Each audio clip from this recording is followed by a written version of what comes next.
ladies and gentlemen.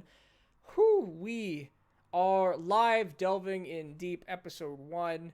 And I know we're flexing the numbers a little bit because like all 8 of us just tuned in at the stream at once, but that is still more than 8 people. So thank you for coming to hang out. That wasn't part of the script.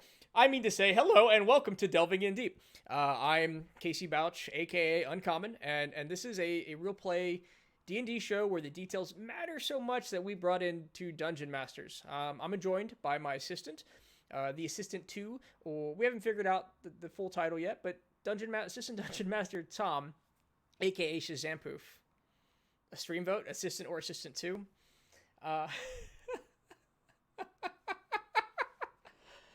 Yeah.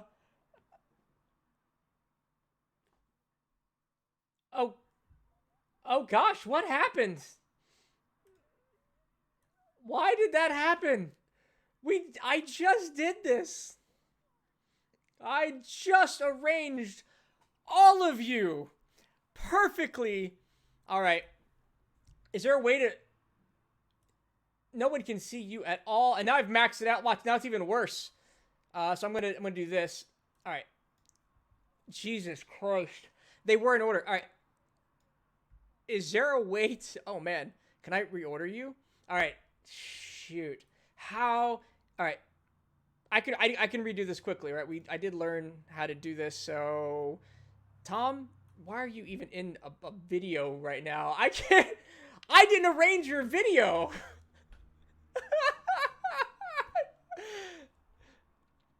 All right, let's see.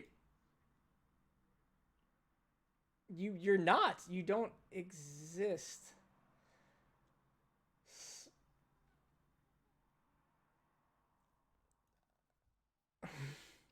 If I like click speaker view and then go back to gallery view, it reorders them? No. Wait, do it again? Nope, it's not going to reorder them for me. And there is no like sort out. We had a game to play here, guys. All right. Here's what I'm gonna do. This is gonna be much quicker than you realize.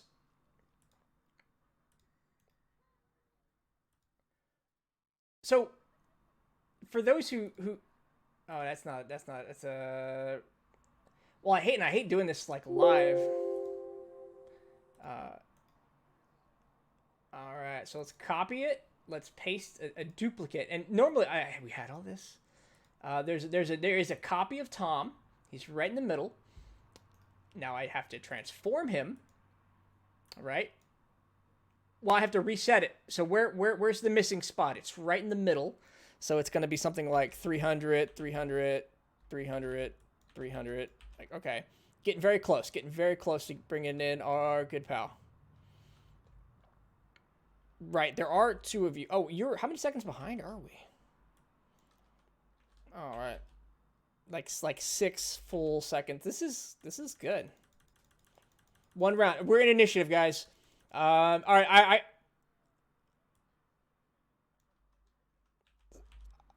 Ooh, that's 6,000. Well, see, here's the thing. I can only take an action and a bonus action, so I'm gonna have to wait until all of you take your actions until I can finish solving this problem.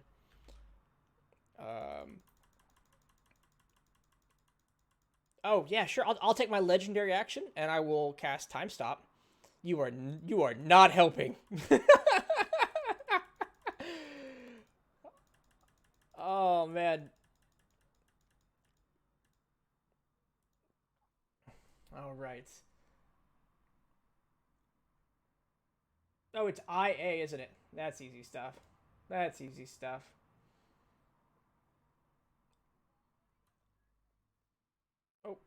is everybody moving. And I'm not even going to worry about lining these up perfect anymore. They are going to be close enough. But one at a time now.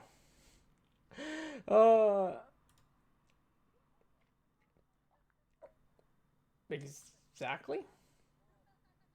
All right. Now this is Joy.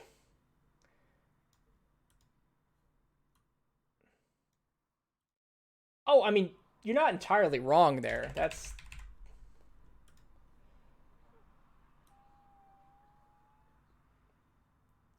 Oh, that's true. There's different kinds of... Yeah. Nox, you're up here, buddy.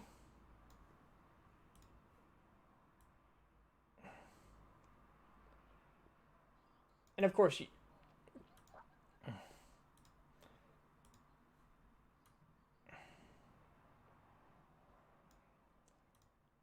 All right. And then we can hide Tom again. We can hide... So, just so we're clear, the biggest... the biggest snafu there is Tom's face has been revealed to the world. He wanted to be behind the scenes. So, take that screenshot, save it, put it on Twitter. Jeez. All right.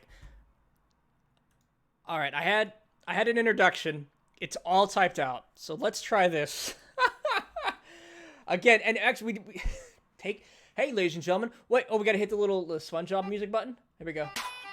Da, da, da, da. You can't hear it at all. I hear it. It's great. They hear it. They love it. It's like 6 more seconds. I really didn't need to hit that button.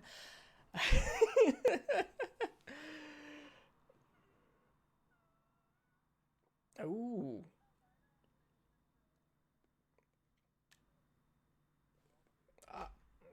Yeah, no, that was the thing, and then It was on purpose. Hey guys, say hi. Everything's horrible. Hi. Hello. Hi. Are we hearable? Yeah, everybody can hear you now. So, yeah, Okay, cool. You were muted while I made my introductions, but, part of the whole snafu of all the jokes we've been making have been one-sided. Nice. Oh. It was hilarious. Guys, they were saying some of the best things. Oh, it was so funny. Full of shit. Especially Tom. All right.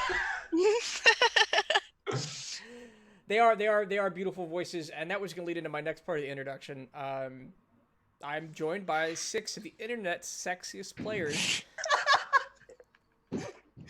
So kicking it off, I'm going to hand it over to Kieran. Why fix your name? Yep.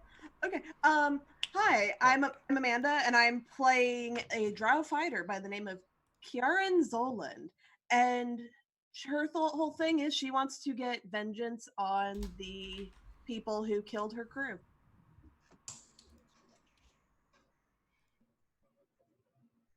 Shell. You want to pass it to someone else? Yeah. Sorry, I'll do a handoff. We were cool. That's you, Kyle. Oh, me? Okay, cool. Sorry, I didn't know you said you'd do a handoff. You didn't say who. Yeah. Hey, I'm Kyle. I'm going to be playing Shelt, human rogue, who's a bounty hunter and the traveling companion of one of our other characters here. And I'm going to do my darndest to keep everyone out of trouble. Nox. Hi, my name's Connor Tofilo, and I'll be playing Nox Stonefire. I'm a dwarven cleric who enjoys sailing on the sea, building boats, and drinking beer. Also, I give out advice from time to time. It's never good. All right, Kester. Hey, I'm Trevor. I'm playing Kester Drake, the human wizard, and I have to conceal my powers from the rest of the world. I'm also the traveling companion of Selt. Jamie or Joy. I am Jamie May. I am playing a human druid named Junifer Joy Blue Moon, but you can call me Joy. She is a Circle of Dreams druid. She's a little bit naive about magic in this world, but is super curious about it. And Jabo. Hi, I'm Larry, and I'm playing the character Jabo. Nice to meet you all. And he is a Warforged Ranger, a retired soldier from a long fought war, and he's just trying to get along with the world. All right, so going to give the short version. Here is essentially Delvin and Deep started off as a show last January where we did some world building together. We got audience feedback, and we kind of built this thing over the course of 24, 25 episodes. And since then, we've been kind of set up to actually play the game live for everybody here. Some of the big keynotes that all the players and all the world really knows, and we'll discover the depths of that as we go on, is the world is ruled directly by the gods, and arcane magic has been made illegal. So that's a lot of fun. With that being said, are we ready to play some D&D? Hell yeah. Yeah. Oh yeah, let's do this. All right. Welcome to Zezzap, a world governed by the gods. There's no denying their existence. They walk among the people and rule all 8 countries in Zezzap. Our adventure starts in the seas neighboring the country of Chrolome, a country named after its god king, Chrolome, the god of exploration and freedom. Its people specialize in the movements of goods and services across oceanic trade routes and secures the same area with a large naval fleet. Jabo, you're the first to awaken. The gentle swaying of the sea eases your wake as you take a moment to survey your surroundings. A bright sun glares back at you from above as an endless ocean surrounds you on all sides. The smell of the sea is strong and familiar. A dark-skinned elf is unconscious next to you on a tiny raft. You're not so sure how long you've been unconscious. Why don't you take a moment to describe yourself? So I'm a Warforged wearing army attire. I've got etched tags in my skin. I've got a bandana. I have my trusty short swords and bow. And since you're in the scene too, Kiaran, why don't you describe your character? She has shoulder length white hair that's partly braided on the side, so it has like that appearance of like a shaved look. Of like a poet's blouse with a long jacket that goes down to her shoes, but laying down. I guess it's like everywhere right now. Boots, it's all in like dark colors, blacks and blues, slight purple tone, dark skin. And on her arm, you still have the. Yep, and her arm's like purpley vein infection type going on right now. So you're awake, Jabo. Anything you want to do as you stare back at this endless sea? Oh, so bright. Oh, I wonder how long we've been out here. Oh, you're not awake. And I push her and shake her awake, see if she's coming to. Okay. As you begin to push her, you hear a voice. Hey, I think he's starting to... And it fades away. As a sudden churning feeling as the water beneath you begins to swell, a wave rising beneath the raft, threatening to overturn it. Who's there? What's going on? I look around. Yeah, sure, fair enough. Give me a perception check. Oh, right, I have a roll 20. Oh, all right. It's always a great sign when you get like a natural 20. Right off the Jesus. bat. We're all. That's we're a all good gonna first die. roll. That was We're one done. look Perception. bad. Perception, we're done. And done. GG, guys. Pack it up. 9 months of character development gone. So the wave, as the wave begins to swell and the raft, as the raft begins to overturn, you notice the water is splintering. There are knots and like wooden. It looks like a wooden wave as it rushes up to meet you, and you hit the water with the loud thud. You're thrown violently into what you recognize to be a wooden floor as the ocean vanishes around you and the bows of a ship rise up around you. Oh, well, help! Help! You'll be okay, fella. Just come on, stand up. It's 2 men. You feel the arms of 2 men begin to lift you up from the ground. Get Kia as well. She's looking worse than I. She'll be fine. She'll be fine. Hey, on your feet. They begin to like push you. As you get your bearing, looking around you, you're inside of a ship cabin, and they seem to be urging you to a set of stairs. Okay. Yeah. Fair enough. I'll follow you. You let them lead you up, and they escort you up a set of stairs. The sun strikes you again for the second time. This light blinding you momentarily. The sound of seagulls squawking, rustling commotion of a dockyard settles in as your eyes adjust to the light. With one last bit of encouragement, you find yourself stepping off the ship onto the docks. To your right, dark-skinned elf looks to be as disheveled as you, awake and on her feet. To your left, a stout dwarf and a cheery-eyed woman look in your direction. Who are you guys? Oh, you're awake. How are you feeling? Like crap? Look at me. Well, I don't know what you're supposed to look like, so Fair enough. Yeah, that's right. Not many have seen Warforged before. Name's Jabo. oh, hi, J-Bo. I'm Juniper Joy Blue Moon. You know, you could call me Joy, though. I like that better. I like Joy too. And you? And point at the other character. Name's Nox. We're the ones who pulled you from the sea. Thank you. I have another friend in the boat. The one right there, the black elf. Oh, I didn't even realize. Oh, good. You're doing okay, Kia? She isn't awake yet, is she? No, she is. You are awake, Yeah. so you experience a very similar waking experience, and you find yourself standing on the pier of a new city, with your I would say friend, but Warforged companion on your left, and I don't quite know how we got here, but at least it's land. Yeah, that is. How are you feeling? Well, I mean, other than, and I'll hold up my arm. What is that?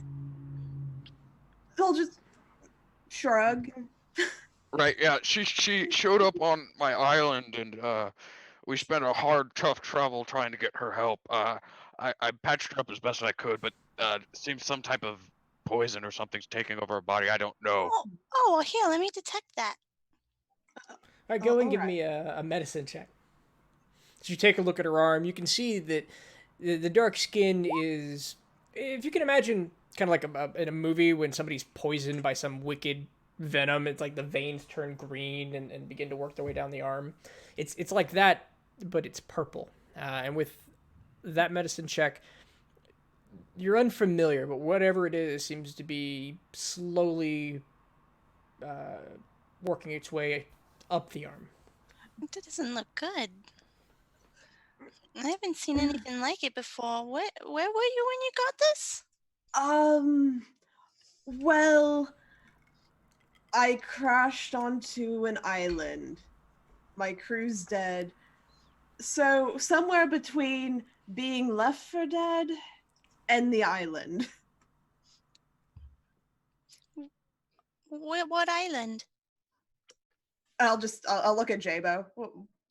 Does the island have a name? Good question. I don't know. You never got a name from any of the traders in your limited interaction. I guess, but I don't know what it was. I didn't care. Where was it? Was it north? Was it south?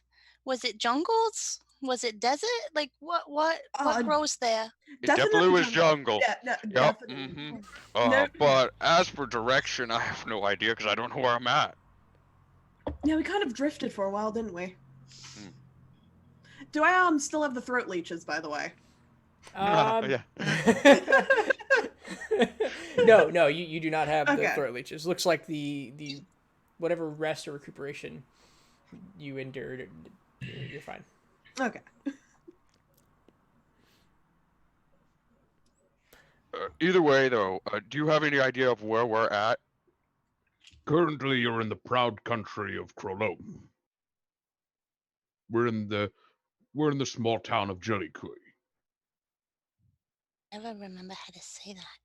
How do you spell that? You know what? It does not pronounce or spell anywhere near like it should. But it is. You know what? I'll just type it in Twitch chat. It is pronounced Jellycoy, like a fish. Then I'm gonna spell it like jelly. You absolutely can. Jelly. Jelly Koi. koi. Now I will forever be thinking of peanut butter jelly sandwiches and goldfish. Ooh. Not bad. 20 years of school to learn letters, and all I get to learn is Jellycoy. Yeah, but can you write it in cursive? Yes, Oh, I can write it in Dwarvish too. What about Elvish? Fuck off. What about Druidic? Is that one? Again, fuck off. I'll just like hold out my hand for a high five to Joy.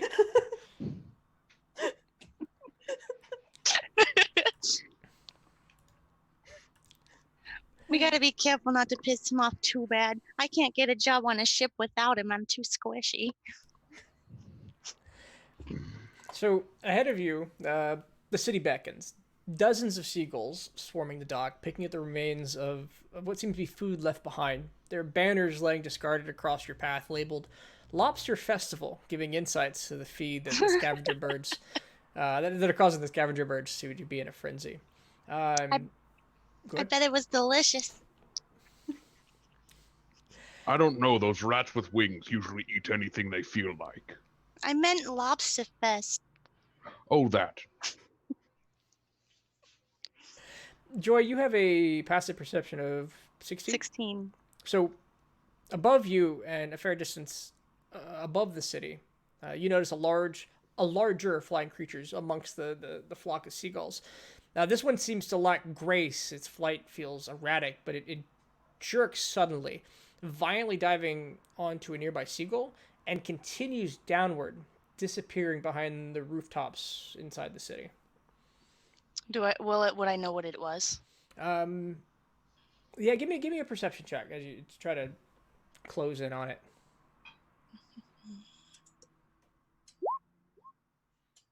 No, yeah, unfamiliar. It does look several times larger than a seagull. There's something real big over there, and it's acting kind of funny, but I don't know what it is. Did anybody else see that? No. No. I wasn't paying attention. Well, maybe somebody keep an eye over there, because maybe you'll see it and know what it was. It was weird. That seems like a Okay, lot of things that you point out to me recently. I know, right? We could go over there and look. We could, we could go look. I don't know about that with Kia's condition. Should we be trying to help her? Is this somewhere we can take her? I don't know. Do I know anything about Chrolome? No, the name itself is unfamiliar to you. Nox, Joy, you're kind of from the area. You know that actually give me a history check between the two of you.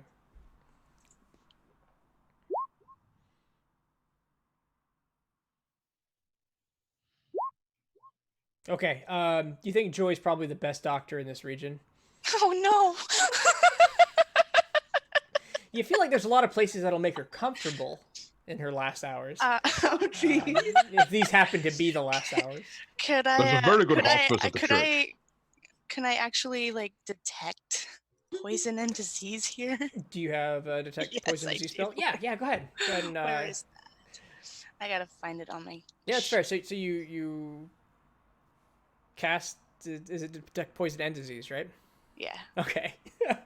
So you cast detect poison and disease, and you take a good look at her arm, and most barriers. All right, yeah. So you identify it as a disease, What's and a disease, not a poison? a disease, not a poison, and it is one that affects elves only, and it's been known as elven rot. Elven rot. The cures for such a thing. Give me a knowledge nature check.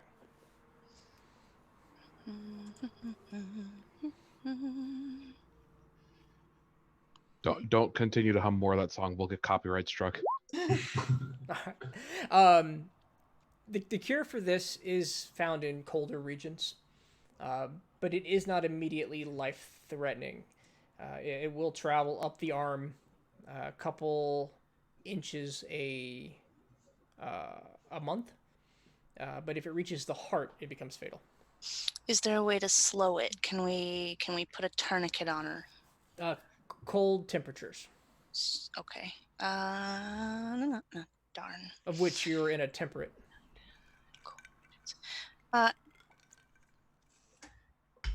What did you say your name was again? Kia? Yeah, Kia, yes.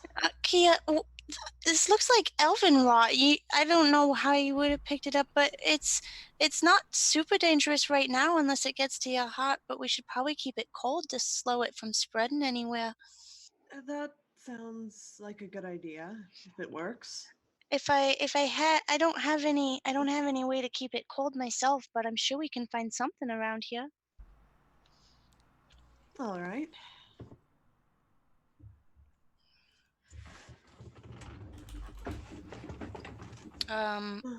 Can I? What would you like me to roll to figure out where the nearest ice would be? So you're looking for ice.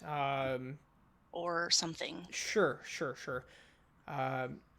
Ice you're gonna find most readily in taverns and restaurants. It is a more expensive commodity than in our world. What about another druid that has one of maybe specializes in ice and water? Would I know somebody that could do that? Go ahead and give me a history check.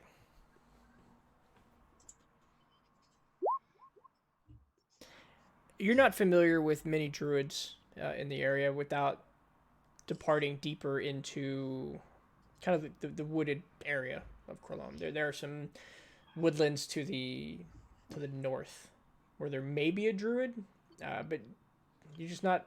It seems more like a clerical or wizardy. I won't say wizardy thing because you don't really know much wizardy things in this world. You think maybe put an ice pack at night might slow it down, though. That's probably the extent of what you can get here. Then I'm going to suggest we go to the tavern before we go and retire for the night, whenever that might be, and pick up ice for your arm there, so we can maybe slow that down a little. Buy you some time. Yeah, I like that idea because we can also possibly pick up some information there. And food. Oh yeah, you haven't eaten in a while. Forgot that that's a thing you guys do. And maybe something to drink. A drink would be lovely. Nox, you're as they move and as they turn over the hand, they're examining it. You're the first one to hear the violent neighing of a horse coming a few streets down. The blood curdling whinny of pain. As soon as I hear that, I'm gonna nudge Joy a little bit and say, I'll be right back. If you hear me screaming, things have gone terribly, terribly wrong. You want me to come help? Probably. That's probably a good idea. I mean, before you yell. Again, that's probably a good idea, but you guys are, Tell you what, we'll come with you. If we help you, you help us. I mean, I can't really help you. I don't know how to make ice, unfortunately. I understand, You'll but pay for it. having others around, more people is better. The good old player aura. Alrighty then. We have a room in an inn somewhere. We do? Yes, we're staying in Flippies, remember? Slippies.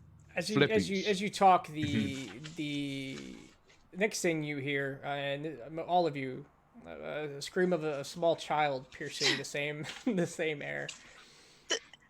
Oh no, that doesn't sound good at all. We better do something quick. Yeah, nope, I'm going now. And Nox will take off. I'll book it behind him. Yep. All right. Yeah. So we'll the scene pans over, rewinds a few moments as it zooms in to the streets of Jellicoin. The city's starting to awaken, taking its first breath of morning air. It's a chilled air as the morning fog begins to lift. People are taking to the streets, taking their morning commutes mostly on foot. The occasional cart pushes through the crowd, some pulled by horse, others by hand. The city is almost a rhythmic beat as the Indians begin to shuffle around. Within the crowd, two human men stroll confidently down the streets of Jellicoe. One seems to have a keen eye, constantly scanning everything in the vicinity. The other seems lost in his own thoughts, keeping pace with his companion. I'll let you two decide which is which, and please take a moment to describe yourselves. I think at the moment with the personas that we're currently wearing, I would be the one scanning around everywhere, and you the following me behind, Kester. Yeah, definitely. Are you a Mister right now, or are you Shelled still? Or are you a Sure right now? I'm Mister, but not Sir. You're a Mister right now? Okay, Yeah. just checking. So yes, I am. I'm a human. I don't stand too terribly tall. I can actually check height exactly. I'm a little under 6 feet though. Oh yeah, by the way, the I'm poster 5'9". that went out, I got all of your heights lined up on a police lineup, and it was like, Nice. and then I got it done. I was like, Don't- oh don't- shit, Kia's wearing heels, a little higher. Yeah. Predicting So the I'm future. a human male, blonde hair, stand about 5'9", an incredibly slender build, and I'm wearing leather armor. I have a quiver with a short bow strapped over my back, and a rapier and 2 daggers in my belt, and yeah, very short blonde hair, green eyes, and yeah, scanning around, sort of a just placid expression. Okay. Kester. And then for Kester. Kester is a human male, taller than Selt, longest brown hair, and a jacket and a bag to his side. Currently, kind of half looking up, half thinking about the incident that he had helped cause last night or in the day before. Sure.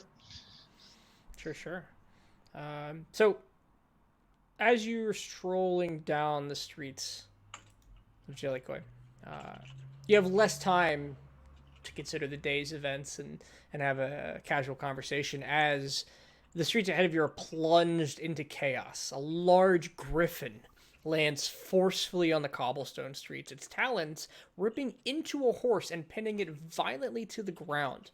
The reins and the straps of the cart twisting roughly as the driver is thrown to the ground.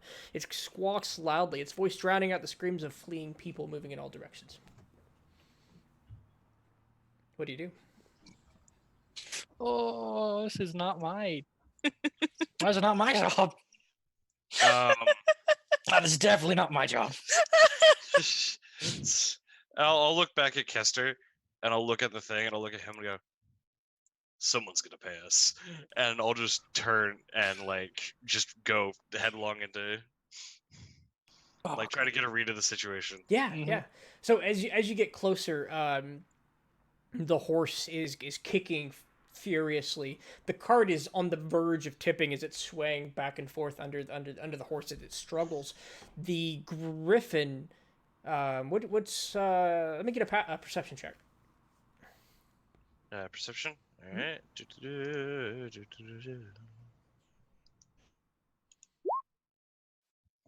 Oh wait, I have my. Where is my? There you go. That's great. Yeah, 6. Something's off about the griffin. As it kind of stands there, the claw pinning down the horse. It's biting at something in the air to the left of it, squawking. Just squawking loudly. People are definitely moving away and giving it space. A couple people, once they got like to a safe spot, 30, 40 feet away, they seem to be hesitant watching this scene unfold. What do you do? Yeah, run in. So the merchant is it still tied? The cart's still tied to the horse? The cart is still tied to the horse. The merchant who fell out scrambled away, and he's at that edge precipice watching this scene unfold. Yeah.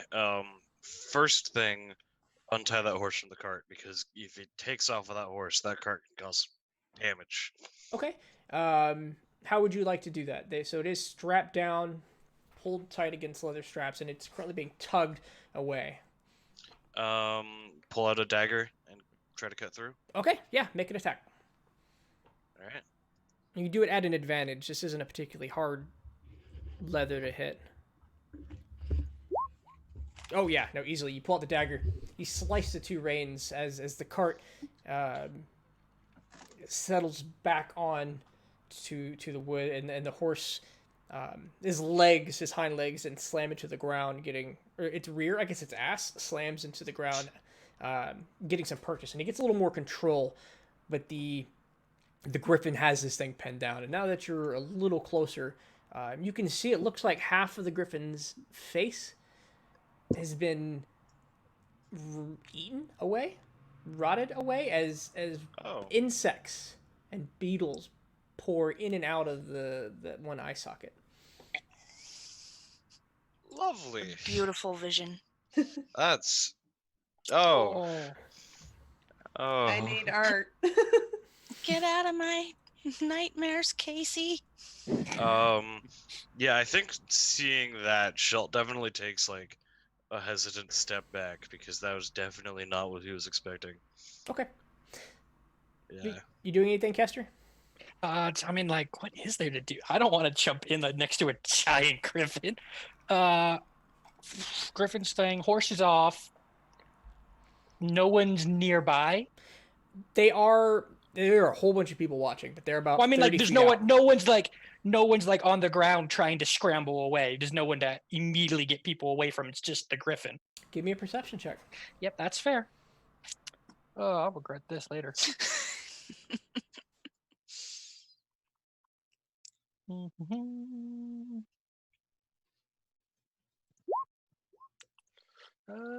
8. Yeah, no, it seems like there's definitely nobody near the horse and Griffin. Yep. Just someone I know is there. It's your mom. You let her die.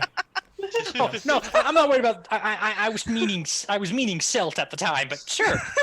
Oh yeah, I mean, you see Shelt. Yeah, of course. Or it's his sister, and this ends like the last campaign. Ooh, yeah, definitely. That's how that goes.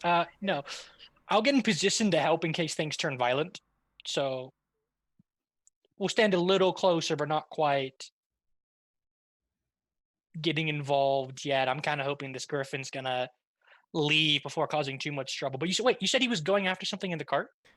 He's attacking he's kind of mid-attack on this horse. He's got a talon pinning it down, and he only seems momentarily distracted by, I guess now that you see it, by the beetles and the insects biting down on it. Oh, that's so weird. I don't want to pick a fight with this thing yet.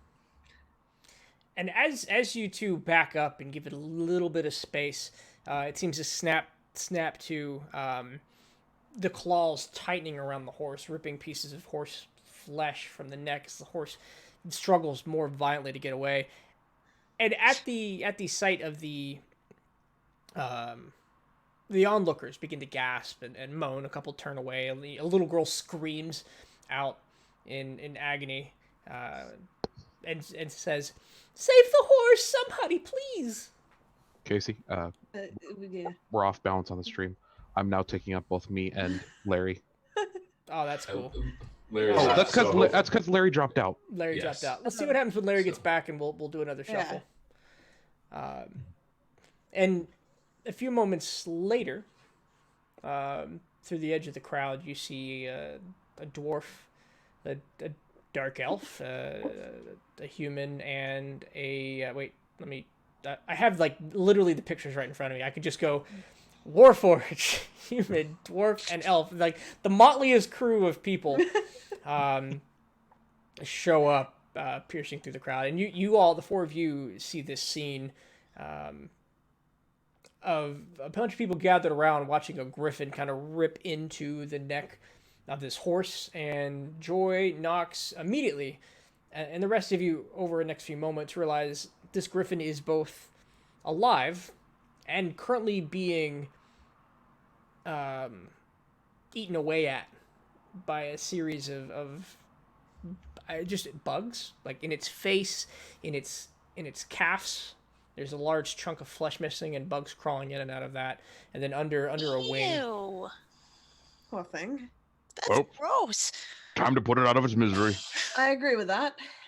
That seems safe. Sorry about that. So what do you do? I'll pull out my crossbow.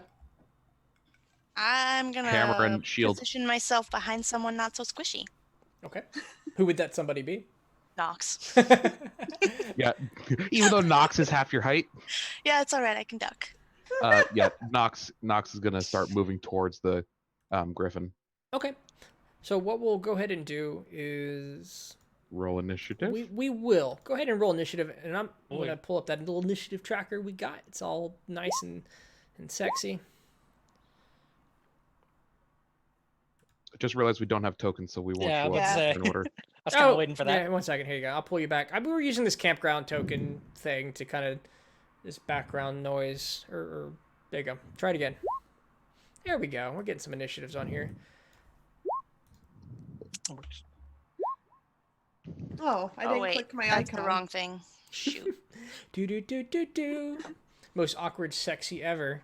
Take that So I horse missed- on its last trip down Old Town Road. Oh, Missed jeez. all this. Am I with you? Hey! You're good, and you're in the right spot. There we go. Yeah. my So what other happened? thing What you missed does- was you eventually showed up. Looks like Kester and Shelt are forward on the scene, but they're just kind of keeping their distance when you showed up shortly after. A little girl screams. Okay, so initiative. Gotcha. Initiative. Casey, can you manually add me on? Yeah, absolutely. Awesome. Let's see. Where's that at? So you got a 14. Yeah. So I'm gonna hit the initiative button and then just replace you with a 14. Okay. Cool. I know I'm gonna put a zombie on here a couple of times. This is not a zombie. Just doing initiative orders, guys. There we go. Oh, it gets 3 turns. It gets some turns. I think there's more here than just a griffin is the answer. All right. So, Could be wrong. Shelt, you sense the escalation to violence as a couple people have shown up to assist. Crossbows pulled out, getting in defensive positions. What do you do? I see people showing up, and well, there's help now. I'll pull out the rapier. How far away am I from it? 20 feet. 20 feet. Yeah. So I'll run up that 20 with my rapier drawn. Question: does the horse count as a hostile to the griffin and therefore trigger sneak attack? Because I mean, Oh. it's give a me- creature. Give The me griffin's fighting. give me an animal handling check to see. Let's just roll the dice and let them decide. Casey, one more thing. The Please. D20 screen, a little to the right. Oh yeah, sure. Yep. Let's see, we're down. Where do you want to see this? Is that what we're? Oh, it was zoomed in and up. Cool. I mean, So technically, for sneak attack, the horse doesn't have to be on my team. He just has to not be on the griffin's team. all right, on the 13, on the 13, I'll give it to you. And so what we'll say is this is the griffin, the main body of you, and we're just gonna keep the campfire scene. You're here, and Kester's just behind you, right about there. Just for placement's sake, and I'll scroll up a little bit so everybody can see it. Yeah, the horse is threatening. Currently threatening the griffin. It is occupied otherwise with said horse. All right. So with this, you just run up the 15 there that I am, and make an attack with the rapier. Okay, go for it. All right, a 14 on the griffin will hit. Roll your damage. Nice. All right. So rapier and then sneak attack. All right, so you move in, and as you're examining for weak points, you get the rapier in, and you see there's definitely some flesh exposed, some muscle tissue as the beetles work their way around the flesh, and you stab it in, doing 10 points of damage as it takes its attention suddenly from the horse and is eyeballing you. Yeah, and then I'm going to disengage as a bonus action because I'm a rogue. And then 10, 15, get down this way and look over at the other people who've just kind of shown up and just kind of like, you with me? And at that point, I'll shout, "Aye!" Yeah, it is Nox. Nox, you sit there as you watch human. You watch a shell from the crowd leaps forward to attack the griffin and stabs it, and then moves out of its way, avoiding any swipes. And he looks over to you and says what he says. What do you do? Sorry. Yeah. I yell, "I!" I'll bonus action cast Shield of Faith I love it. On who? on myself, Okay. and then I'm walking right up to this thing, and I will make one hammer attack. Okay. Make your hammer attack. That'll hit. Roll your damage. You watch Fuck you. as the dwarf struts up, and as he's walking up, holds a holy symbol in the air as a shield of a glowing bubble of faith, one might call it. Surrounds him. He steps up, lifts his shield up in a defensive posture, strikes at the griffin, bludgeoning it right in the skull. You could see physically the skull cracking under the pressure of the blow as beetles and centipedes go flying out of his head. Jabo. Oh, let my bow do the talking as I answer to his call of, are you on my side? And let's see if it calls well. That's terrible. I think that does hit, though. It is not a heavily armored creature. All right. 5 points of damage as you get an arrow right in the flank of the griffin. As it's roaring, squawking back and forth. It's released its grip from the horse and is decidedly trying to find an opponent. Kester. Oof, this is great. Okay, we're doing this. Let's do it. I'm going to cast. I'm going to regret this later. We'll cast Oh, Firebolt shit. at it. Oh shit. Yep. That's a risky move. Are you sure, man? You were in the middle of town. A lot of people are looking. I gotta pull. Sleight of hand it. Casey, did you skip me? I have. Oh, you're not on the initiative order. Let me put you on. Oh. And I'm gonna let you think about that because I have definitely put dire consequences into the world, and there are like. Yeah, 30 I know. people I looking know. at you.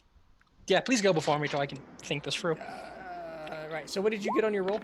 17. I'm gonna put you right there. 17. We did skip you, so go ahead. I am going to move within 30 feet of the griffin, but not closer if I can help it, and I would like to cast Thorn Whip. Okay. So go ahead and cast Thorn Whip. Let's see it. Thorn Whip does again. Thorn Whip is a cantrip. It's a long vine-like whip covered in thorns. It's a melee attack against the target. If it hits, the creature takes 1d6. If it's large or smaller, you pull the creature up to 10 feet closer to you. And that's what Okay. I got for that. All right. So go ahead and move your token where you want to go relative to this griffin before you make that attack.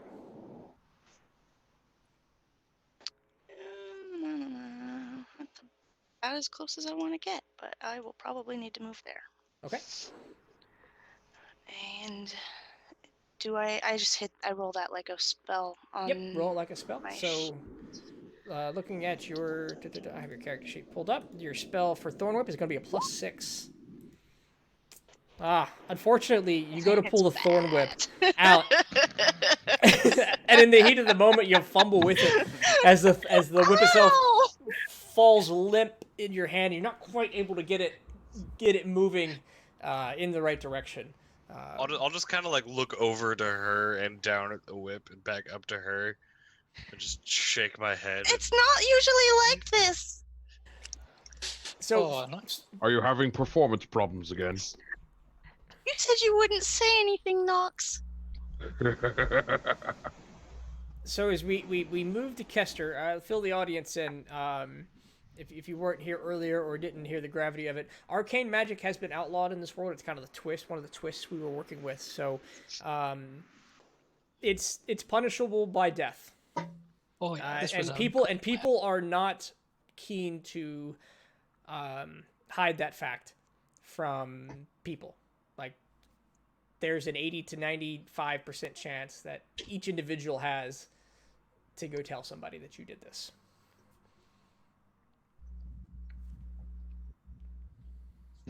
Why do these all center around me? Maybe it's because of your choices. It is because of my choices. I gotta. For now, I'm gonna put my hand on Get this my boy a gold. crossbow. I'm gonna put my hand on a gold coin for now, Okay. and I'm gonna ready an action for magic missile if I think things get too bad You for still our group.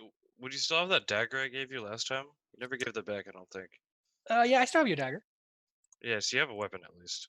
I do have a Okay. weapon if I need it, but for now I'm just gonna ready an action to use it. I might wait. So if I don't use the attack at all, I lose the spell. Correct. You lose the spell slot if you ready this. That's a bad plan. We will work through the specifics of this, early Yeah. on. I will definitely caution you the first session.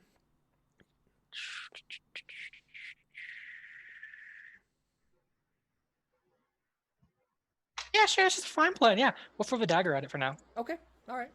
So go ahead and roll me an attack with the dagger, using your dex and proficiency. I did not set up a dagger because I never planned on using that dagger. Your character sheet should be set up with so many regular mundane weapons. I know, apparently so. I use dex. I am proficient, thankfully, and Yeah. that's in case I do hit. I shouldn't, but I might. That looks right. Okay. All right, that'll hit. Oh, cool, I hit. Wow.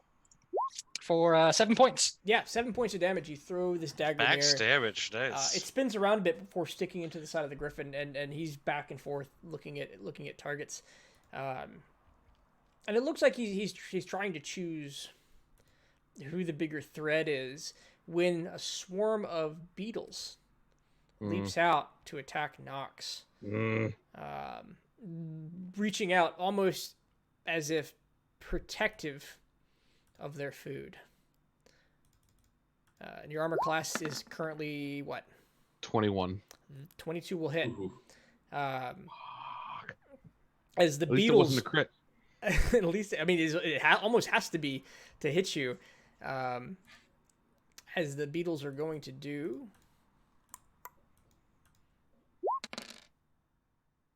15 points of damage as they begin to work Jesus into the Christ. joints of your armor.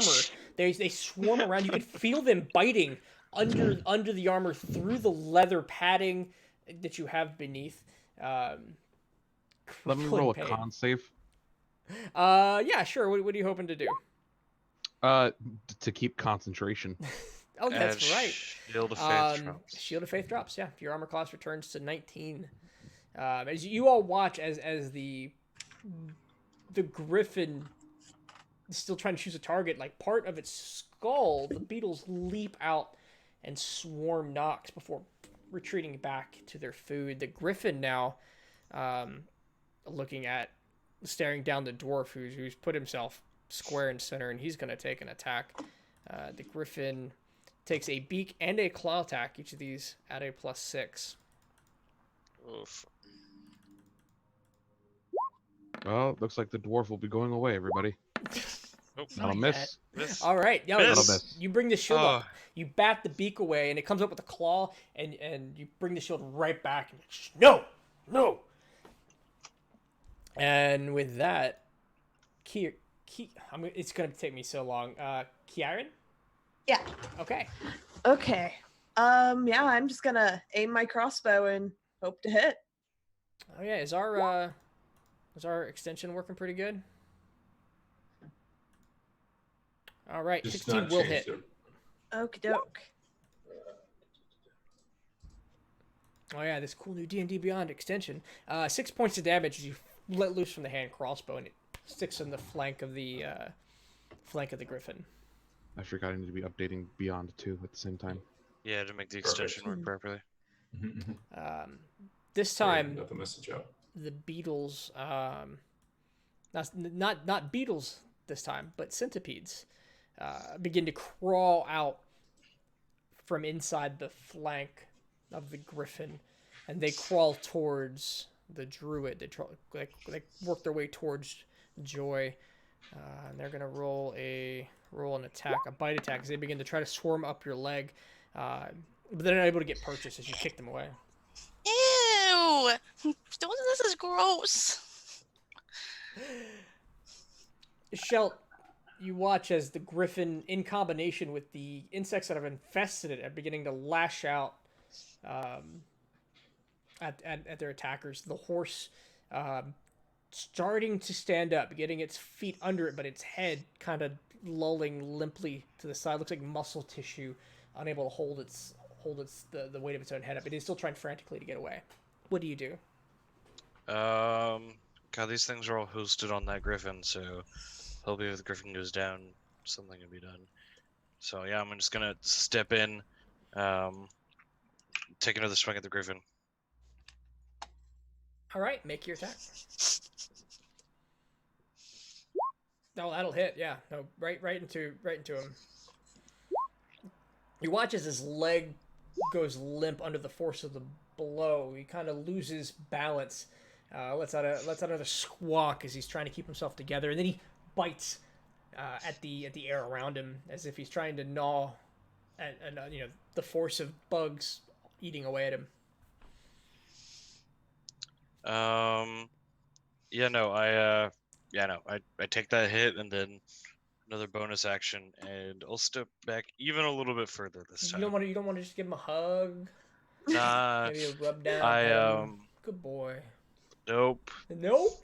No. I think I'm just gonna back myself up. All right, Nox. All right, bonus action. Gonna healing word myself. Cool, I'm back up to 15. Yeah, no, 7 points as you hold your holy symbol up, and a bright glow of healing energy washes over you as you feel the pain recede. And then I'm gonna hammer this thing again. God, I love healing word. All right, that will not hit. Will not hit. Yeah, no, you miss as you're trying to get in, but the bugs and the feeling that they're crawling under your skin just won't go away as you're unable to get a solid blow in the griffin. Are you gonna stay there? Or take an attack of opportunity. Get out of the way.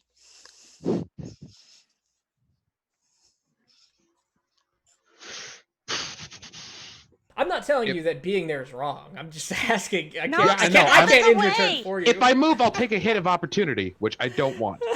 Yeah, but you should move out of my way. He's gonna do something big.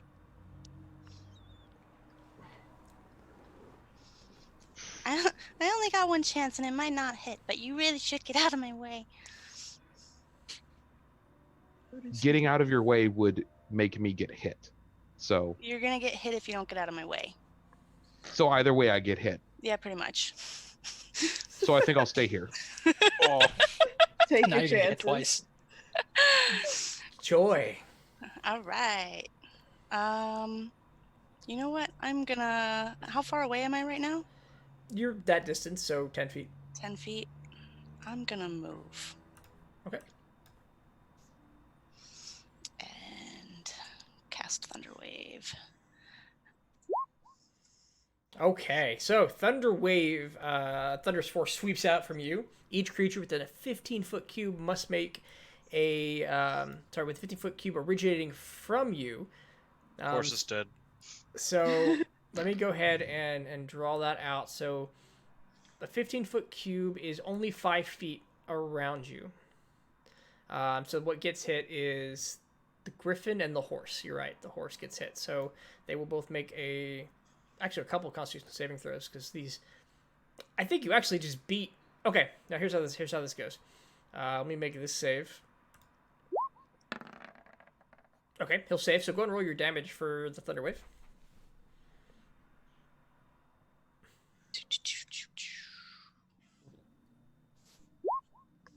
All right.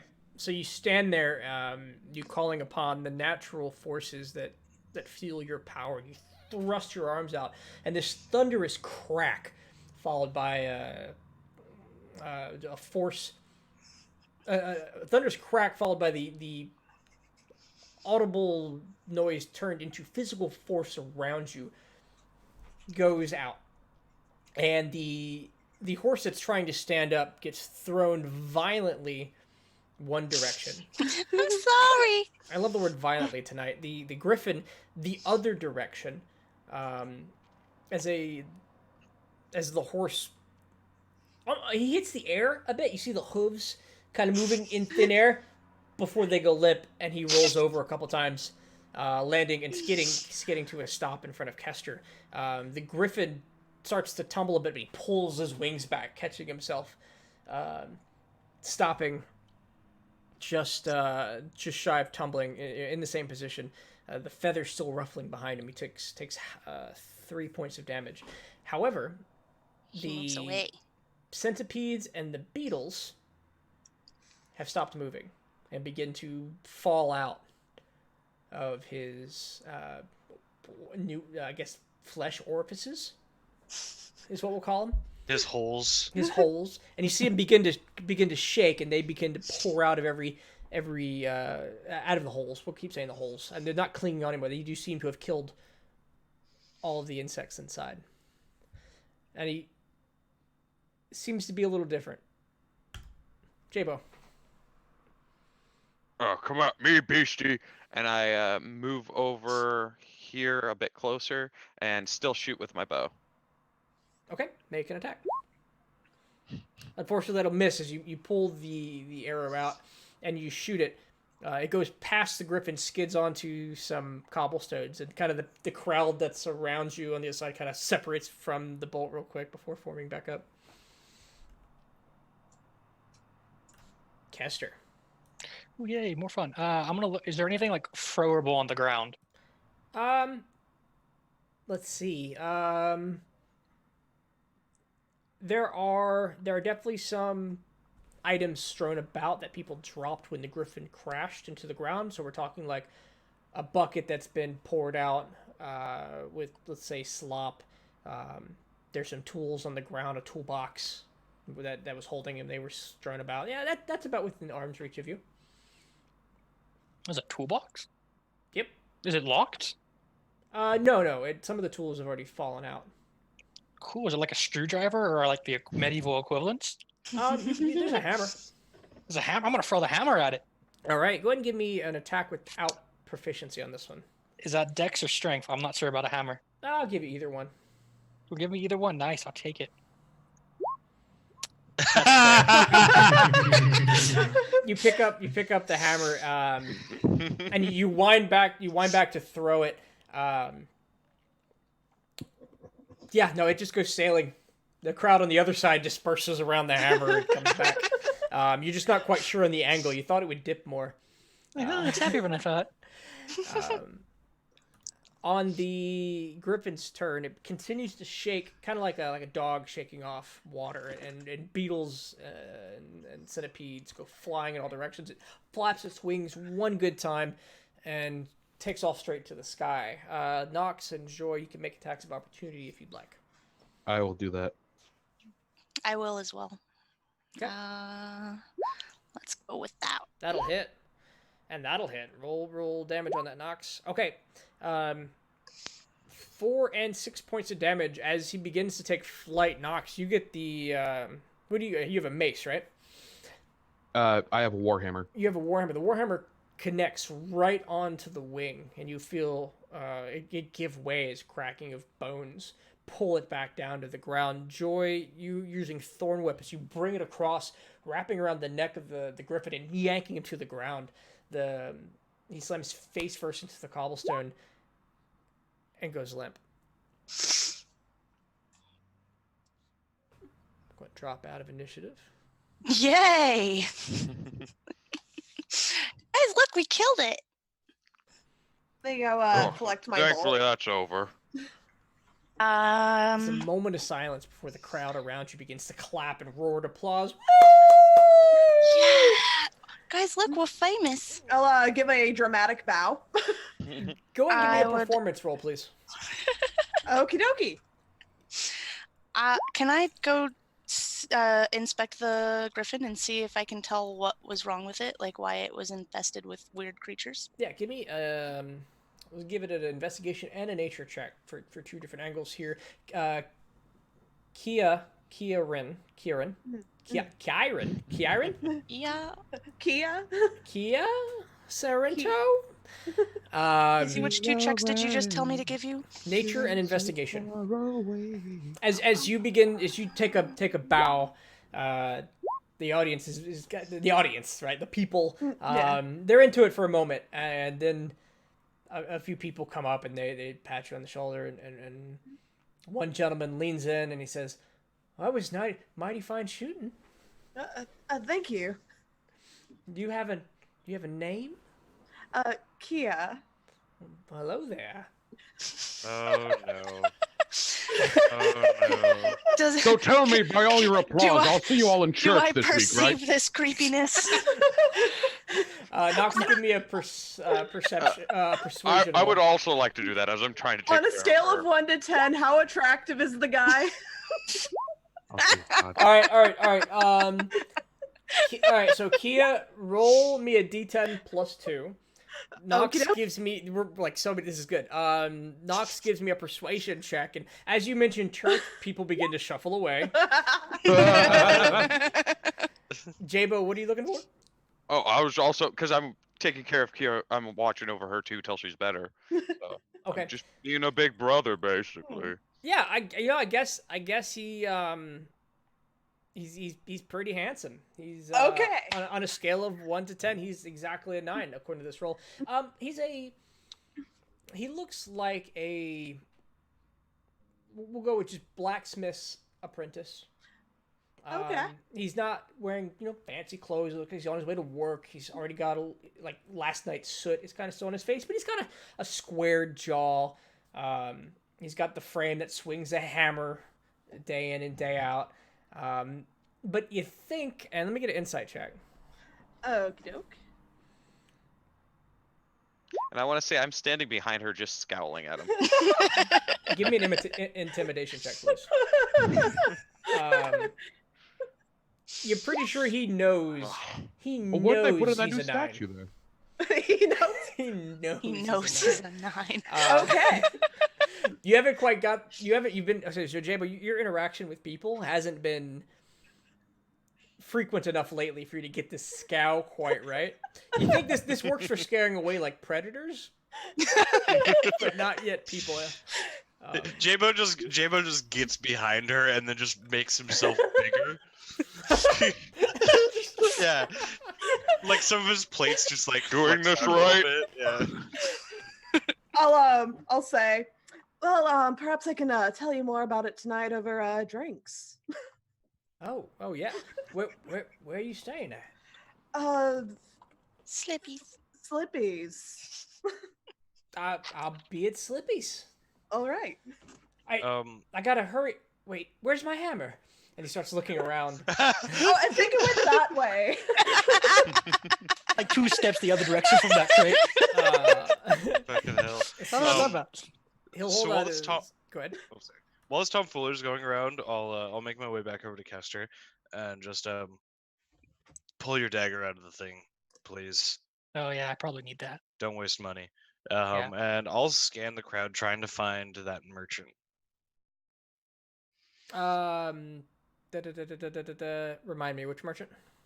The merchant whose cart was just attacked by the Griffin. Oh yeah. Whose horse I killed? He's easy enough to see. You don't need to give me a roll for that. He's already over there. He's standing next to the horse. He's got his hat in his hands, and he's kind of looking down at the horse a little solemnly.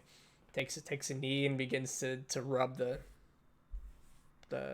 I keep saying flank. Is that my animal part tonight? Rub the flank. He's rubbing the shoulders of the horse a bit. The nice juicy back straps. Oh jeez. You know, it's a shame to let all this meat go to waste. Oh my god. So I'd like to make my way over to him and just kind of like respectfully stand back just a little bit. Okay. You just trying to get his attention.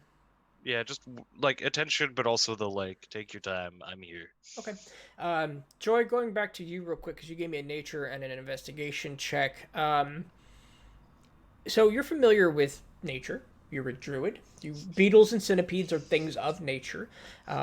These seem slightly larger. Their legs, the claws, the mandibles, they seem a little bigger and sharper. These look like a more vicious breed of centipede and beetle. Now you're familiar that when you get close to Santalis' territory, sometimes things are just that.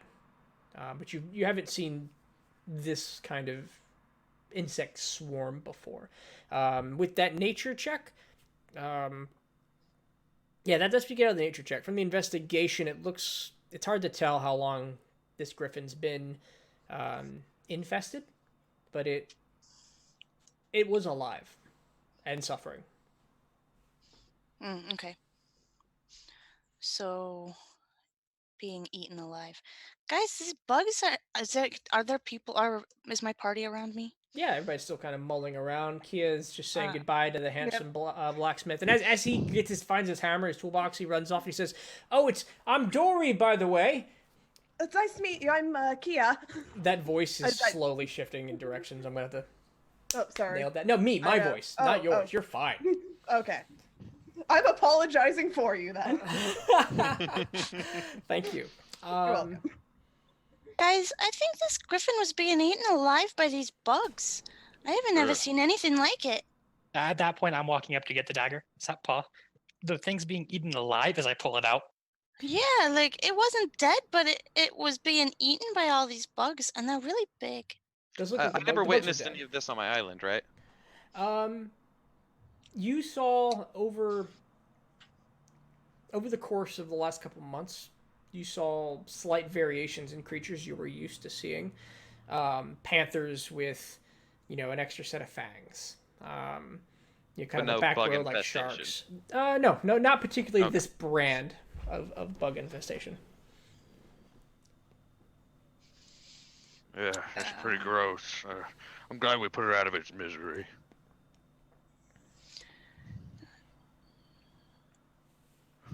Oh, by the way, guys, okay, so, you two here, I'm J-Bo, there's Kia, Nox, I think it is, and, Joy, yeah, who are you two?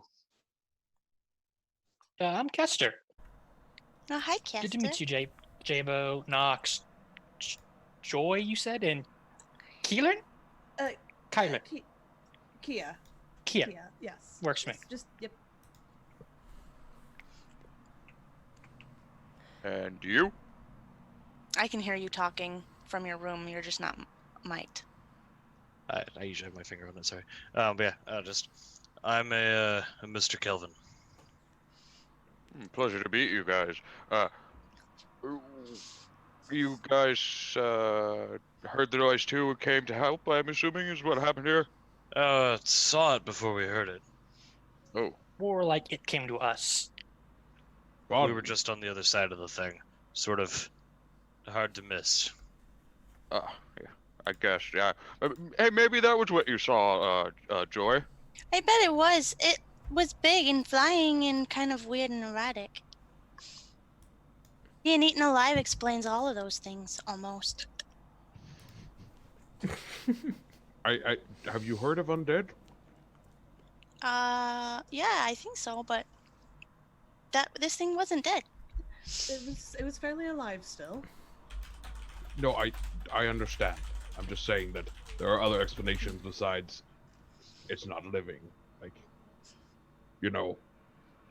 Are you suggesting these insects or griffin had something a little more mystical about them? Don't you have possibility. a spell for that, Nox? I guess we're sitting in the street for 10 minutes if you want me to do that. I didn't find anything with looking at it other than these bugs are really big. And it was still alive. Just scary. And if something like this is encountered again in the future, at least we'd be prepared. I like you. You're smart. I try. Anyone else want to give any input here? Before I just sit in the street like a commoner and look like a fool. What are you doing that you're gonna stand in the streets for 10 minutes looking like a fool? I would be using the powers granted to me by the Lord Chrolome to, well, look through the magics of this thing. Oh, cool. So you're gonna... Wow, so you must know a lot about magic then. Yeah, we'll leave it to you. It's You seem very excited. That sounded Take very a step back towards suspicious. Silt. Huh? No, nothing, man. You are adorably excited about magic. I so understand that feeling. She gets me. There's Well, so many things to learn. And like I'm noticing like they're noticing his interest in magic, so I'll just kind of, well, we're mage hunters, so. Ah, fun. Makes sense, I guess. Should we fear mage hunters? Do you have magic?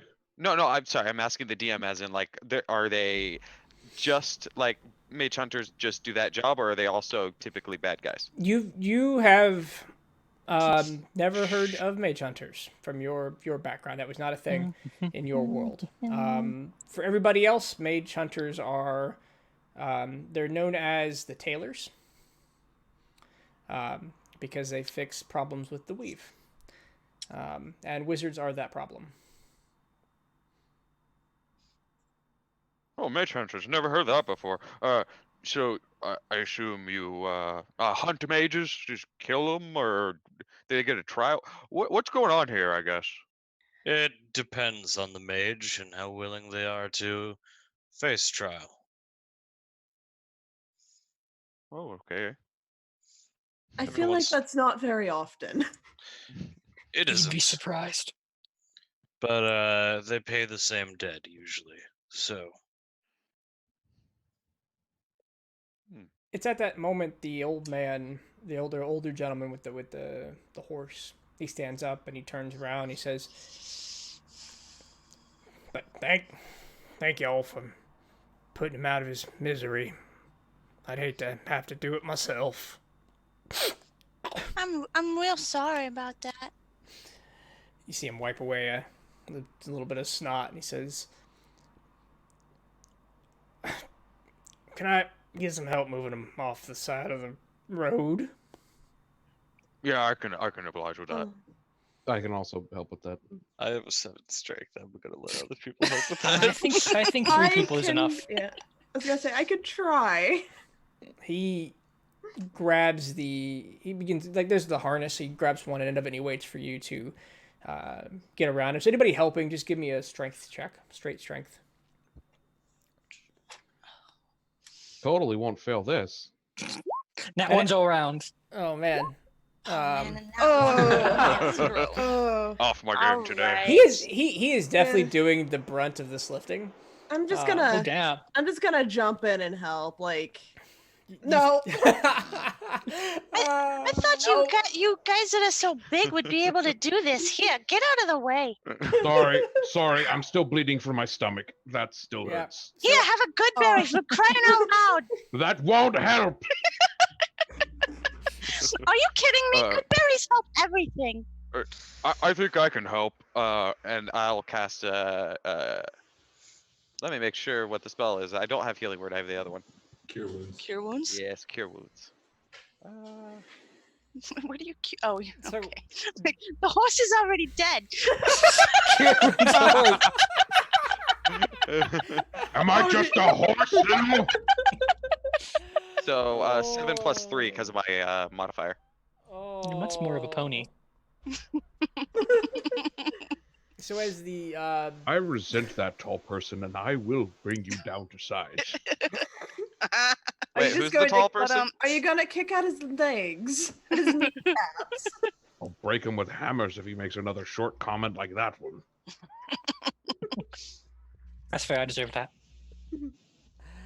the horse eventually gets moved off to the side, especially as Joy gets up there. You see, like, the hind leg actually gets lifted off the ground, and between the 5 of you, you drag the horse off to the side of the road. The old man with every pull is just kind of grunting and sobbing. This kind of combination. um, and you get it off the side. He says, I'll get the butcher from here. It'll be easier in pieces. Thank you." And he looks to each of you. Thanks a lot. Sorry we couldn't do more.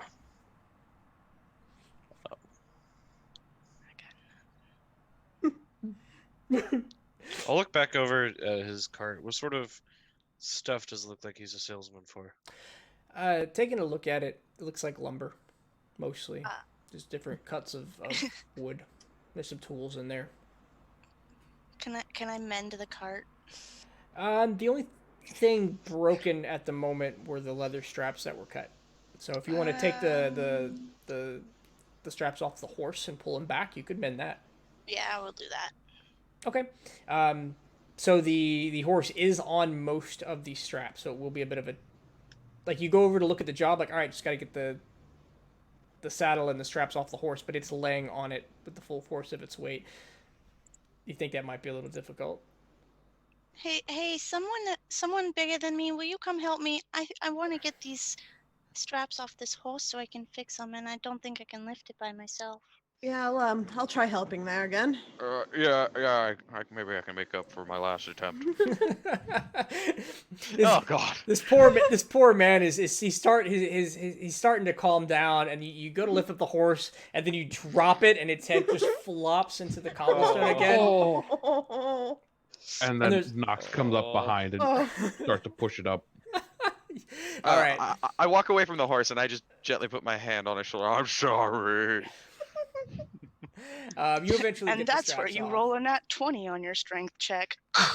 On the horse. You'll eventually get the straps off, and you go over to you cast mending on the leather straps, and you'll see they begin to weave together until it looks like it was never broken. I'll take them back to the merchant and just, here, I'm real sorry again. He will take the leather straps in one hand and then just hug you. Aww. Is there a tarp or anything laying around? Give me a perception check. With that, there are a couple stalls that have kind of that canopy going over them, but there's no tarp on the ground, free tarp. Okay, I'll go over to the stalls and give a couple, a gold to one of them, and just for the tarp. Yeah, you walk up and it's a bright-eyed young man, and he says, "Well, it was one heck of a show there, wasn't it? Gee golly, what can I do for you today, miss?" Oh, can I buy your canopy cover thing? He looks up, he says, "Well, I don't know if I'm allowed to sell that now. What if it rains on me?" Oh, I just wanted to cover the horse. I mean, it's there out in the open. And... Oh, geez, I saw what the Griffin did to the horse. That was quite horrible. It's just a little gruesome. It's not good for children, and definitely not good for the owner of the horse. What would it take to persuade you to sell that to me? Oh, geez. Give me a persuasion check. Oh gosh, see, taking a look at the, if I give it to you, it's not mine to give, so I kind of need to be able to replace it, and enough money to make her happy. She'll be really angry if I just start giving things away, but she'll be real happy if it was like. He stops for a second. I bet 2 gold would be just fine. Perfect, and I'll pull out 2 gold and pop it in front of him. He's very happy. He says, "Yeah, oh, absolutely." And he starts he's counting it, but it's 1, 2, 1, 2. Yeah, you go ahead and take it down. All yours. Yep, and I'll take it down, and then I'll go and cover that horse up. All right. You get the canvas, and yeah, it's a good size. It does cover the horse. It seems to calm down the merchant a bit, and people are. The last remnants of people that were kind of standing around watching have dispersed.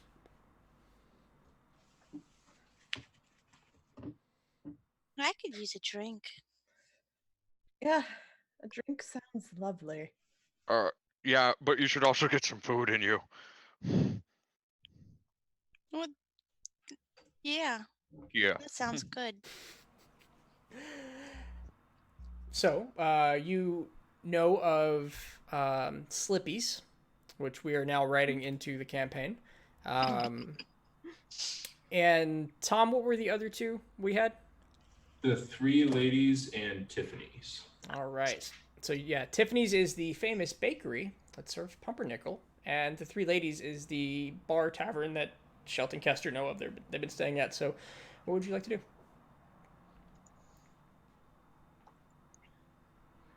I think we should go to Tiffany's. I hear the No pumpernickel complaints there is here. quite good. Yeah, it is. It's delicious. It might do our elvish friend here some good. I mean, I need to go to Slippies though. Like, I don't know what I don't know what time. That was never discussed. So it is the morning. Mm. I believe you told him tonight. Okay. I believe. No. I think I said tonight. He did have to go to work. I remember He did. that. Yeah. Okay. It might be a little early for Slippies. It was kind of a mess there last time we were there. I'm I kind am of afraid to ask what happened. What did There happen? was some songs about free birds and You're the one who asked for that one. hey, I thought it was gonna be better. Or bind. All right, so you move on then to Tiffany's. Yep. Everybody going We together? We're going for breakfast at Well- Tiffany's. Oh my god. You're welcome. I'll sort of make my way over to Kester and look at him and say, "Well, we didn't really have anything into. We're gonna Yeah, you two tagging along? one moment, quietly to Kester and just we don't exactly have anything until we're dealing with that trying to find that serial killer tonight. Mhm. So I don't know. Do you want to stick with these guys? I want They seem Why does he say that? I mean, if you try very and like intently listen, we can do a roll off, but if we It's if we not that see her try to listen, we'll change tactics. yeah, like this is very much like Kester and I are like less than a foot apart, like quiet conversation. all right. Yeah. Yeah, they're being pretty quiet unless you got obviously closer. I I'll have be no right back. intention of doing that. What were we thinking? I'm not nosy. I think we go with them, Just curious. but I might need you to pick something up for me. Do you want me to meet you there? No, not yet. It'd be better in a group. We'd be less memorable. At least that's what you say. Generally, and well, at the very least, they seem loud. People remember them before they remember us. Exactly. There's something I need to purchase. What are you looking for? Either I need you to pick up incense or charcoal. I'll get the other one. Magic bullshit. Yep. It's going to be very helpful in finding who are our target, though. All right. We'll turn back to them and go. Yeah, I think we got the dates for something we're gonna do wrong. So I think we're free for the rest of the day. We'll come have breakfast. Oh, good. It'll be nice to get to know you guys. I can't wait to know you people. Who are you calling you people? I'm sorry. I'll use your names next time. Thank you. It's Joy. Oh, sorry about that. Nox has been keeping an eye on Kester because of that suspicious line he dropped earlier. Give me an insight check and give me a deception check, Kester. Oh my Kester, god, I'm so good at this. At advantage. This isn't an instant lie detector. That's true. What am I doing? Deception at advantage. Thank you. Deception. I mean, that's a good roll. Let's see. Okay. Nox, Oh, I mean, wow. you aren't, I there's wasn't trying to say that like I'm trying to investigate him. I just what he said earlier has like Sure. thrown me off about him a little bit. And I'm just keeping an eye on him. what I'll say is not that suspicious. Just his interest is interesting. Maybe it's you can't decide if it's maybe he's a future cleric. Or just a fanboy. All right. Or a mage hunter, like he claimed to be. Or mage hunter. Which again, not again, because I didn't say anything. Right, we're gonna move on. So you go into Tiffany's. So as you stroll through Jellicoe, you get to what is known as Tiffany's Diner, and there is a short line leading outside the door. There's a big glass window at the front with a display of bagels, muffins, and loaves of darker brown bread. Like, bread is brown, got it. This is more of a darker rye color. And on the sign of his Tiffany's Diner, and come try our famous pumpernickel with fresh butter. And definitely a popular place, as there are people in and out of this line, like waiting patiently on the steps of the establishment and out to the front of the door. Looks like the line itself is a line for the register. You kind of see that from the door. You could still go in and survey the place. There are seats on the inside for those who are familiar with it. I'll get in line because I know it's going to be a long wait. Okay. I will go in and see how long the wait will be. As you walk in, there are a couple of open tables. It does look like a lot of people getting coffee and breakfast and leaving. Does look like the line's moving because even as you approach the door, somebody else is exiting with you. Is there a sign anywhere that says that we can seat ourselves?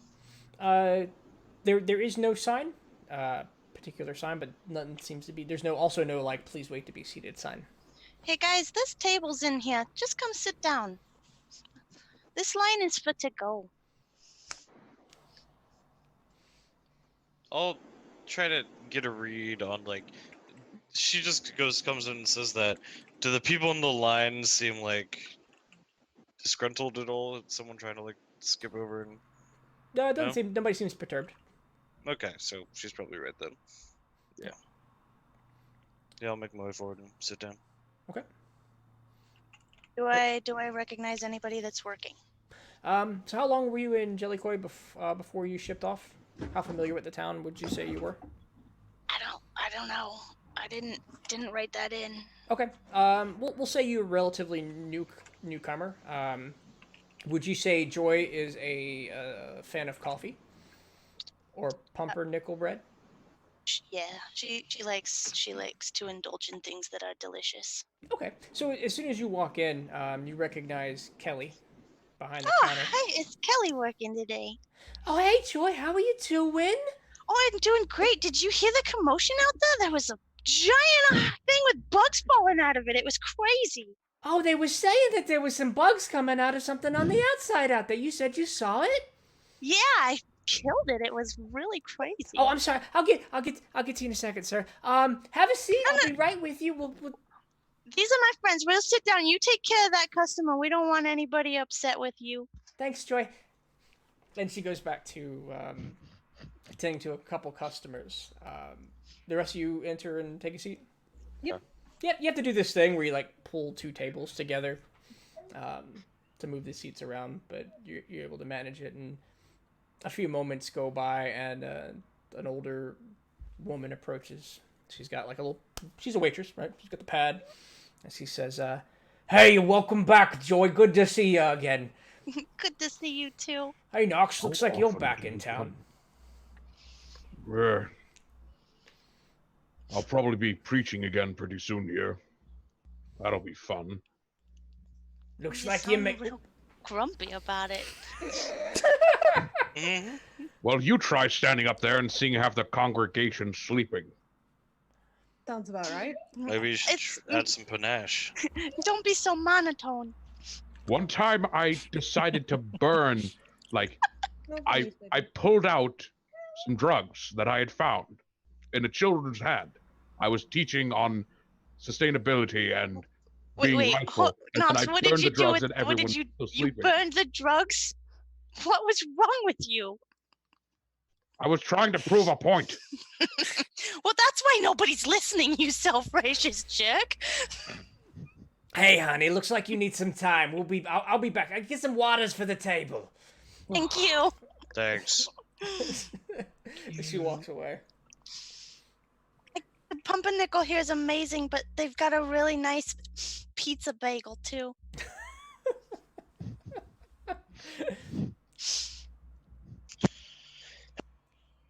I've heard a lot about the Pumpernickel. I've been meaning to try it. We've just been busy. Life does tend to do that sometimes. I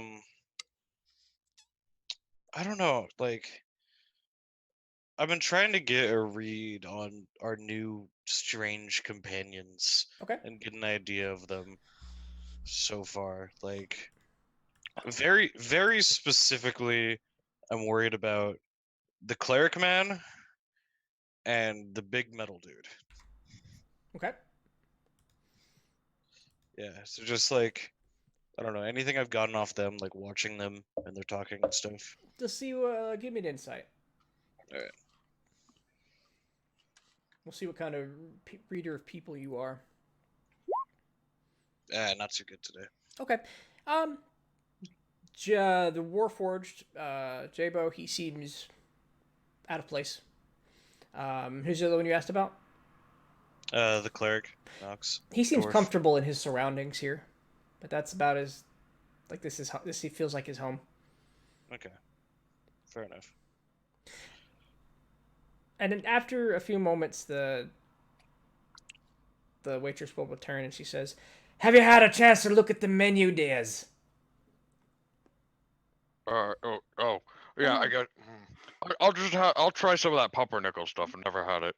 Do you do this the hand wave thing? I just like Yeah. the dismissive Yeah, like. because I don't know what I'm doing. So yeah. Okay. She writes something down. She turns to face Joy. Can I get one of those berry muffins and a coffee, please? Berry muffin. She looks over to Kester. I'll take some of that pumpernickel bread. Pumpernickel bread. I hope you remember these because I'm not going to repeat them back. Kia, she looks over to you. I'll take some of that bread too, and maybe a nice cup of hot tea. Hot tea, got it. What about you, dearie? She looks at Shelt. Some of that bread I've been hearing about, and do you got coffees? We have coffee. You like it strong or decaf? As cream, sugar? Strong, but little cream and 2 sugars. And she looks over and says, "All right, Knox, what does it be?" Well, I'll have some of that quiche this time. It was pretty good last time, and a cup of black coffee strong. She turns her head back and she says, "He wants the quiche! Get it started. It's gonna be a while." She turns back and says, "All right, dear, I'll be back." And she walks away. I'll kind of lean back and look at Knox and go, "So you are you from around here or?" Lived in the area for a while, but I actually come from out east. And you? And I'll look at Joy. I'm from up north, but I came down here looking for ships and travel and adventure, and I found Knox here, and I've been traveling with him for a while. Fair enough. What about you? I'm from a little place a little out west. Yeah. Kester and I have just been traveling around taking care of our business. What's your business? Mage hunting. Oh, you said that once before, didn't you? I did, but it's okay. It's all right. I do that a lot. I forget things. You're fine. So, tell me, what did your mage hunter companions tell you about me? That you're a cleric? Well, wait. Were we supposed to hear anything about you? No, I suppose not. All right.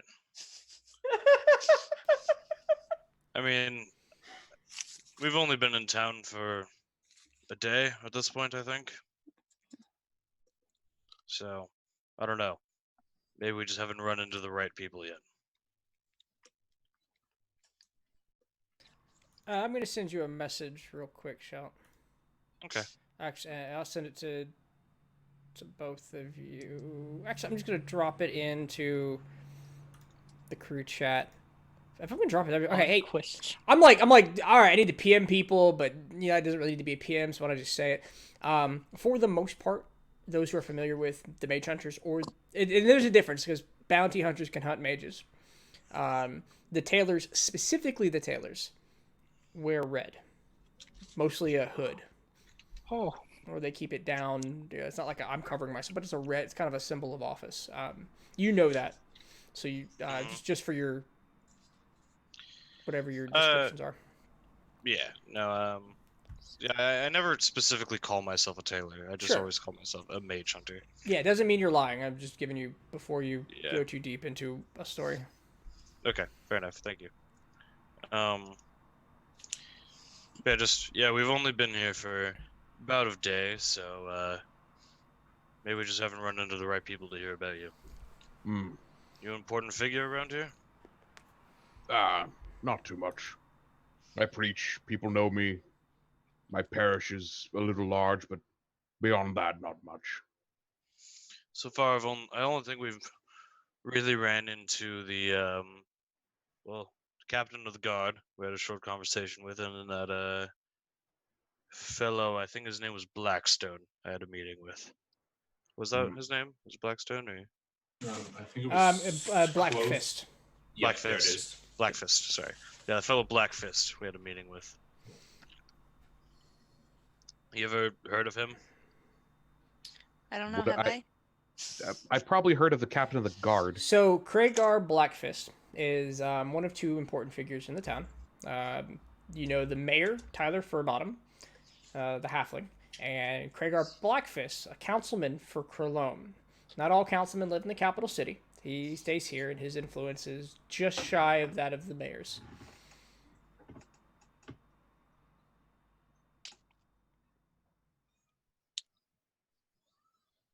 Okie doke. I don't know what Schult's her name, right? Well, actually, no one has ever actually called me Schultz so far. Well, you His guys have name's heard. Lord. His name's I'm Mr. Kelvin. Mr. Oh, is that what you said? Sorry. Yeah. Okay. No, you're Mr. Kelvin, mage hunters, you guys get around, go to places a lot? Yeah, we've been around a little bit. Have you heard of elves rot and Elf a good elf rot, and how to get rid of it, or get a place where we can get rid of it? Is there a check for that? J-Bo, I told you, we gotta go somewhere cold to find the cure for that. Oh, I thought that was to slow it down. Well, yeah, that'll slow it down too, but if we go to the colder regions, there's some plants there that might be able to help. I just gotta find them. Oh, okay. But good question. Have we heard of Elfrop before? Yeah, is there like check for that, Casey? Sorry, say again. Elf Rot. rot. Oh, if you have proficiency in nature or herbalism kit, you can make a roll. Okay. This is just more specific medical. Mm-hmm. Nope, that's not me. Yeah. So, yeah, no, can't say I have heard anything about that before though. Why? Well, I'll just hold up my arm. I've got it. Oh, Jesus. Casey, is Or there Chrolome. is there a chapter in my book that would have information on the plants that I need? Give me an investigation check at advantage, please. I'll be right back. I gotta go. Yep. Take yours. Oh, yep. so many windows. All right, yeah. With that roll, as you flip through the book, there is an annotation in their page dedicated to Elfrot. The plants exist in the extreme cold weather of northern Zezzap. There are a handful of islands that, if you sail far enough past the main continent, are Arctic year-round. The plants flourish in the deeper recesses of that island. They're hard to maintain, kind of in the warmer regions. Ektoon's territory can store them, and the northern colder sections can store them for a period of weeks at a time. And there is a market for it, but it's not cheap, and you're not sure where that market is. Can I have a page number? Yeah, that would be on page 42. Perfect. Do I know the name of the plants that I'm looking for? Yes, as a frost willow. Frost willow. And what does it look like? Imagine 6 white petals that a light blue, kind of looks like an unblossomed rose in the center. The art in there, it's a sketch with brightly colored illustration. The instructions talk about how you pull the petals off the plant and grind it in an ice bowl, or bowl made of ice, to Like get the Yep. like a mortar and pestle, yeah. But it's particularly gotta be ice. All right. Thank you No for problem. indulging me.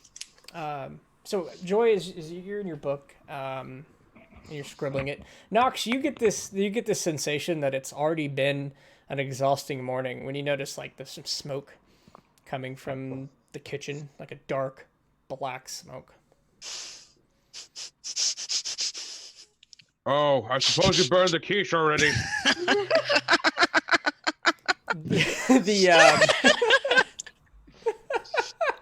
The older waitress looks up to you and says, "Huh?" And she looks back at the kitchen and says, "Oh God!" And she starts running back to the kitchen. And there's a moment of silence before you hear a shout. "It's on fire!" And she comes running out of the kitchen and straight to the door. As she runs to the door to push it open, it doesn't budge. She slams head first into the glass and falls over. Boom. Oh. Oh shit. Nox is gonna stand up and start walking back towards the kitchen. Yeah, and I'll What's wait. going on here? Did she have the burning quiche, or did she just run? Did the door break? Did I notice? Okay. So here's So many questions. yeah, they're good questions. She did not have the quiche in her hands. Okay. She ran into the door. It did not break. She fell over. Other people are starting to look around and wonder what's going on. The smoke from the kitchen continues. I'm going to go break the door. Wait, Okay. what? How about you try pulling What? it in? Why Oh, would you? yeah. Try Why to would go you, out of an indoor, maybe. Why would you break the door? Okay, I'll try to open the door. I assume that she What are we doing? She knows her own place of business. I assumed it was locked. You go to the door and you pull on it. It does not budge. I push it. It does not budge. I break the door. All right. As you watch Kia come up, she starts pulling and pushing. Give me a strength check as you kind of pull your shoulder back to try to Okay. break it Well, down. this is- What's everybody else doing? Yeah. I'm going so- back to the kitchen. Okay. Everybody else? I'm gonna. Here, I'm don't gonna freak look at- out like that. I'm going with Nox to the kitchen. I'm gonna look at Joy and be like, "You said those berry things can fix anything, right? Can they fix her?" The woman who just fell on the floor. Oh, I thought you were saying that they fixed Kia. No, I took it that way too. I heard murder. How did you hear murder? They might, but she'll probably be all right eventually. Anyways, I think she just hit a head. But can you not get out the door? So It's locked. Wait, if it's locked, let me take care of it. you run your shoulder against Oh it. yeah, she did already hit it. And you hit it hard. The glass gives way and breaks and explodes outwards. But as it does, you notice there's a large wooden plank that has been pressed up and sealed against the outside of the door, keeping it from opening. Nox, as you get to the back to check on the quiche, you have a passive perception of 15. Yep. You immediately see a figure. He's like climbing out the window. He turns, he sees you come in, shoves over. There's a shelf, like a standing shelf between you and him. He shoves it over, and then starts trying to climb out the window again. The setting, and then they get a good description of this kitchen. It is about a 10 by 20 foot room, long room. You come into kind of the center of it. There's a stove in front of you. It is on fire, but so is a series of boxes and pallets of supplies and wood. It seems like there is an actual fire going on back here. And this figure has just pushed a shelf down to try to keep you from closing the distance as he climbs out the window.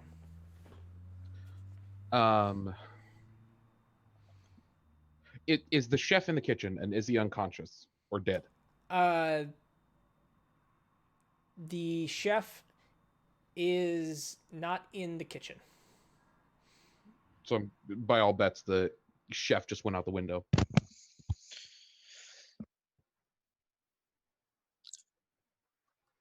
What do you do? This is a fire that I will not be able to put out because I don't have any control with that. The rest of you, Nox is kind of standing in the kitchen door frame. Right.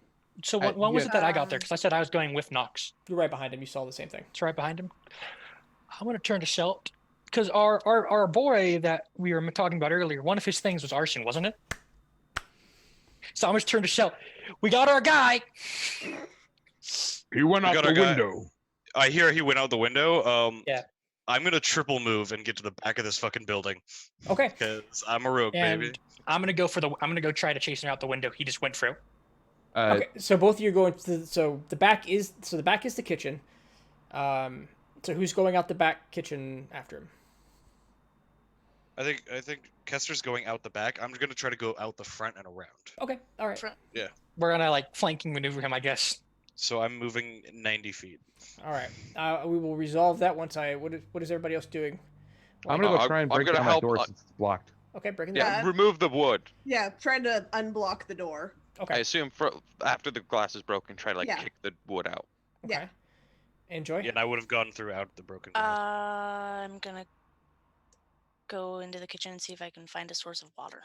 Okay, so the patrons that are in there start to panic a bit, and Kelly's, oh, what's going on? As she's down, she's trying to pick up. Kelly, where do you keep a bucket? A bucket's not going to take care of that. We have multiple buckets. She shouts, "There's water in the kitchen." Come help me put water on this fire. The people are trying to leave, so they're making the situation by the door a little more complicated. But Kia, you're able to pull up the wood easily enough. But as you get the wood up, the people are pushing you out the door in panic, and you are forced into the front of the street. Jabo, that's kind of where you're at in the mix of people.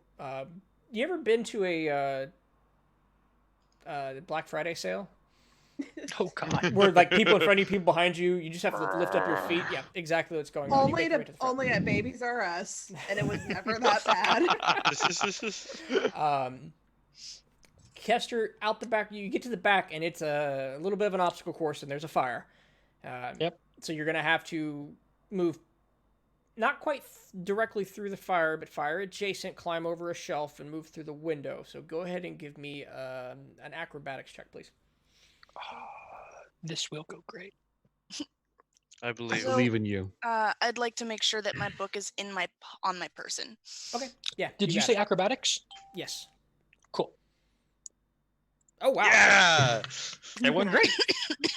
So I believe in my protege. Kester, you leap over, put your arms onto the shelf, and you kind of leap, torpedoing.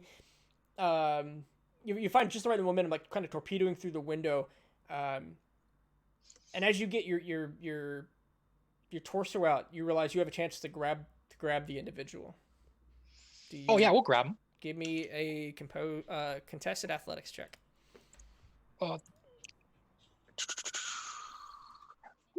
I believe in you, Trevor. Yeah, 5. Yeah, Aw. you get a hold of the collar, but he pushes you away and darts off down the street. Now, Shelt, you're fast, and you start moving. But you were also trying to go out the front door. Well, I was trying to hop through the broken glass and then go around. Okay, so you ended up in the little bit of a mix of people. So you can try to maneuver around them with a check, or pick the big window in the front with all the bakery display and crash through that. You're kind of looking try to back pick and forth at these options. It'll probably take an athletics to crash through that window, won't it? It's probably either way. Yeah, so I'll try to weave through the crowd. Okay, go ahead and give me the athletics check, please. Yeah, either way is probably athletics. This is not good. I'm gonna suck. Yep. You're You, moving. you have never given me a single acrobatics check, even the 0 session, but you keep giving me strength and athletics things to do. I was hoping like I could weave through the crowd quickly. I but- love the negative It's two. it's just a knot of people right now, and you're trying to find a way through. And you try fruitlessly for a minute, and then you just stand there and kind of shuffle out the No, front. the moment Okay. the moment that like I can't get through, I pull out one of my daggers and I go, "I'm hunting a killer," and I'm gonna try to get people out of my way. Okay, give me an intimidation check. You can do it at advantage. They're already trying to move out of your way. Yeah, I'm trying to get them. You're trying to get them, divert them quicker. All right, Yeah. all right. You cause a bit of a panic. Yeah. And people begin to fall over themselves to get out of your way. I can jump over them. You can. The path clears for you, Yeah. but you watch as a couple of heads smash into the ground and people start getting stepped on, and you kind of use that leverage to get out of the way. But you're outside, and you're darting after. Yeah. Left or right? It could go either way. Oh, jeez. Fuck. Left. All right. Let me.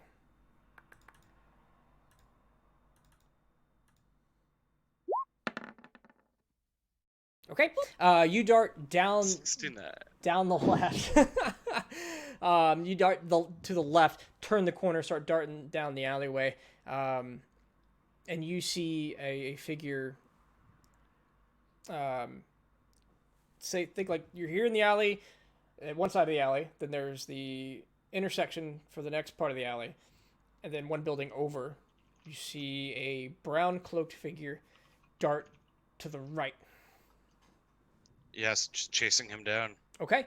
So this is going to be a little bit of a chase. You are faster. So what I'm just going to need, as you turn this corner, there is a normal morning commute crowd. So just give me a perception check. And see if you can spot him in the crowd.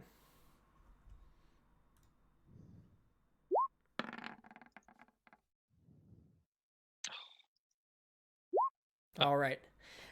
He rushes forward and he gets to a fruit cart, and he goes to turn it over in your way, but turns it over on himself. And a bunch of apples and oranges pile onto him, and he's frack, No! So he Ah! pins himself to the ground. Pins himself to the ground, and you more or less casually shut up. Killer ever. Yeah, I put away the dagger and I just pull out my rope and just kind of walk up. He's throwing oranges at you, but they're just Yeah, having no effect.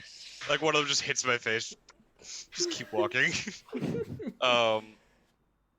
Yeah, and I'll get up to him and like as he uncovers part of him, I'll just like boot on the throat and just kind of wait for Kester. Okay. Who I assume was following. Sure. Yeah. No, absolutely easily. He's pinned himself beneath this cart in a foolish movie-based fruit maneuver. So back on the fire. Joy, he says she says the water's in the kitchen. Jabo was leaving. Kieran was leaving. The crowd kind of collapsed in on themselves. Nox just walked away. So Joy, what are you doing?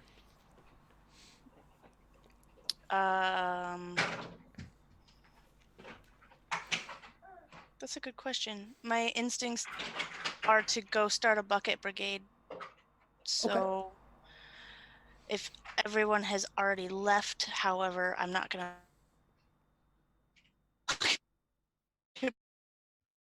We lost. Yeah, you're breaking. She's breaking up a bit. Oh no. She's back. My internet connection is unstable. You're good again. Is it good? Yeah. Okay. What is Kelly doing? Kelly is helping up the older woman, trying to get her to her feet and out. What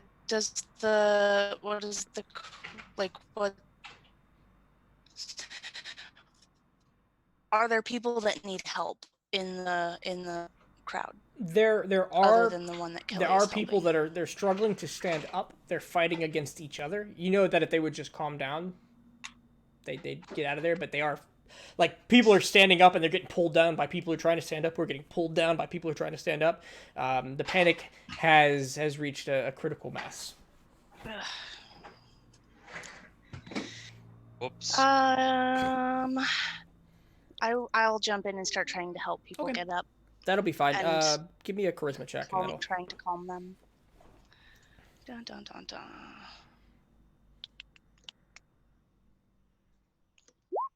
All right, yeah.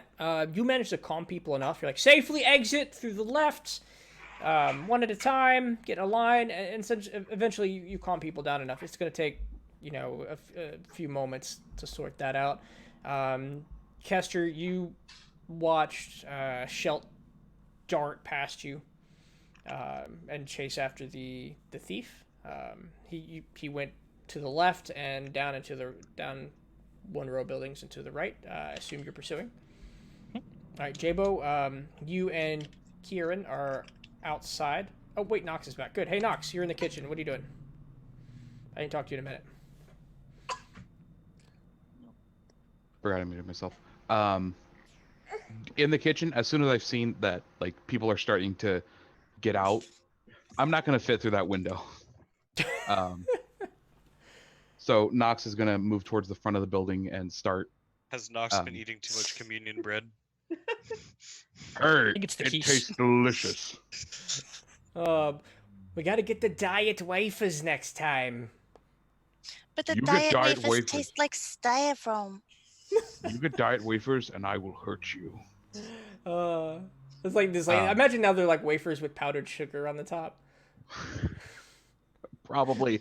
We are in the land of freedom. It was like the idea of bringing in more people if you just coat it with sugar. But yeah, he'll go up to the front, and seeing that there's a bunch of people getting hurt by the stampede, he's gonna try and start.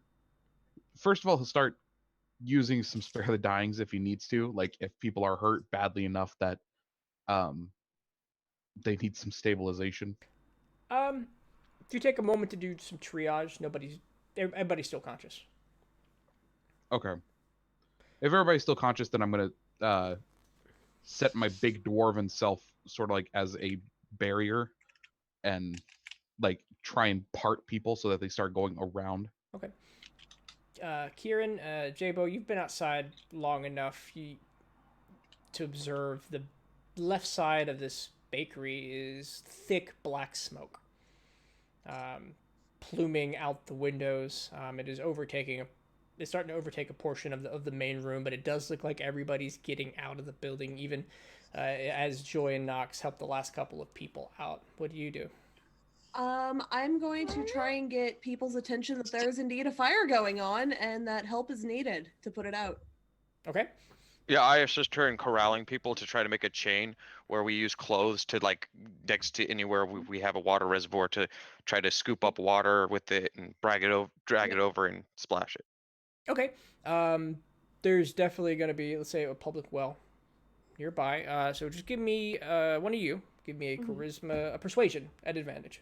Persuasion at advantage. Okey-dokey. And you try to rally the people together. Yeah. Okay. You manage to get a bucket. We're using the word bucket brigade together fairly quickly.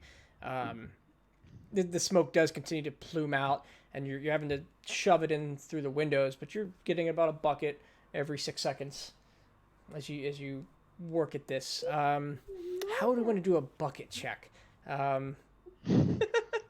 Athletics? The bucket stat. Sure. Why don't you give me an athletics? The person at the front, or leave it to an NPC. Oh. Probably the person who doesn't need to breathe. Jabo taking the lead. Yeah. You were able to get right in there, just dumping it right over the window. I need more water, quick. And this is going to go on for a bit, but you notice the fire is spreading less over time. I'm going to step away for a second, but I will continue to help with the water brigade. Absolutely. Freaking heroes. Kester, you make your way around the corner and you see Shelt with his foot on the neck of a halfling buried under some oranges. That was quick. I see Kester walking up, and I look back at him and go, and I just kind of like point at the guy and go, huh? Yeah, that's the guy. Wait, is that the guy? It looks like the guy. That's the guy. And he is squirming, and he's trying to get your foot off his neck. Ah! Get off of me now! I didn't do anything. Stop it! I'll just like pick up an orange and just like throw it at his head nonchalantly. Well, that's not even cool. Ah, Jesus.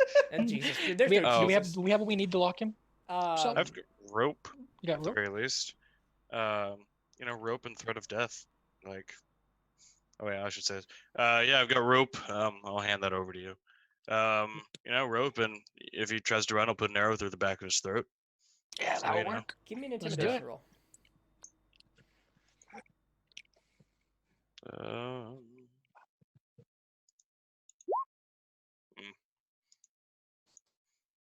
geez, why the back of the neck? Because you'd be running. He ponders it for a minute and settles down. I'll take the time to try to tie him up. Yeah, I'll Best I help. can. No, I'll help him tie him up. survival at advantage. Nice. Give me the advantage, so I will do this. People working together. Survival, you said, right? Survival. Yep. 15. You managed to get a pretty good knot together. As you kind of start the knot and then lift them up out of the oranges, you have a bound halfling. Do you mind being the one that holds on to him? I'll hold on to him, yeah. Might be a little easier. I'm conflicted. Because our friends should know where we are, but we should get this guy to Blackfist as soon as possible. Yeah, you want to tell them, you knock him out, tell them where I'm going, and we'll meet up there. All right. If he's knocked off, he's not going to beat me. I hope. God, I would never hear the end of it. Fair enough. And yeah, I'll just like take a dagger out and get the pommel of it and just try to knock this halfling unconscious. Okay. Make an attack. Advantage, I would assume, because Yeah, absolutely. If not, I take the help action. Just placing his head, like holding his head in place. Right here. Hit him in the. All right. Oh yeah, that'll hit. Roll your damage. Yeah. And sneak attack. Woo. You take the pommel and right into the temple, just funk, and he goes from struggling a bit to complete dead weight. Nice. Like, You got just the- make sure he's not faking it. Just like look at him, just like check his breathing, make sure he's not faking it. Give me a insight check.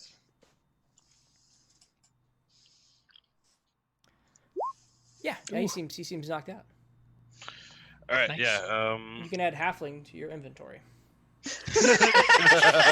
I have Mr. Halfling or Mr. Suspected Arsonist. It weighs You got 30 paper? pounds. Actually, you know what? If he's out, I can take him. Blackfist already knows me. I'll tell them where you are. Yeah, go tell our friends what happened. Yep. Yeah. Okay.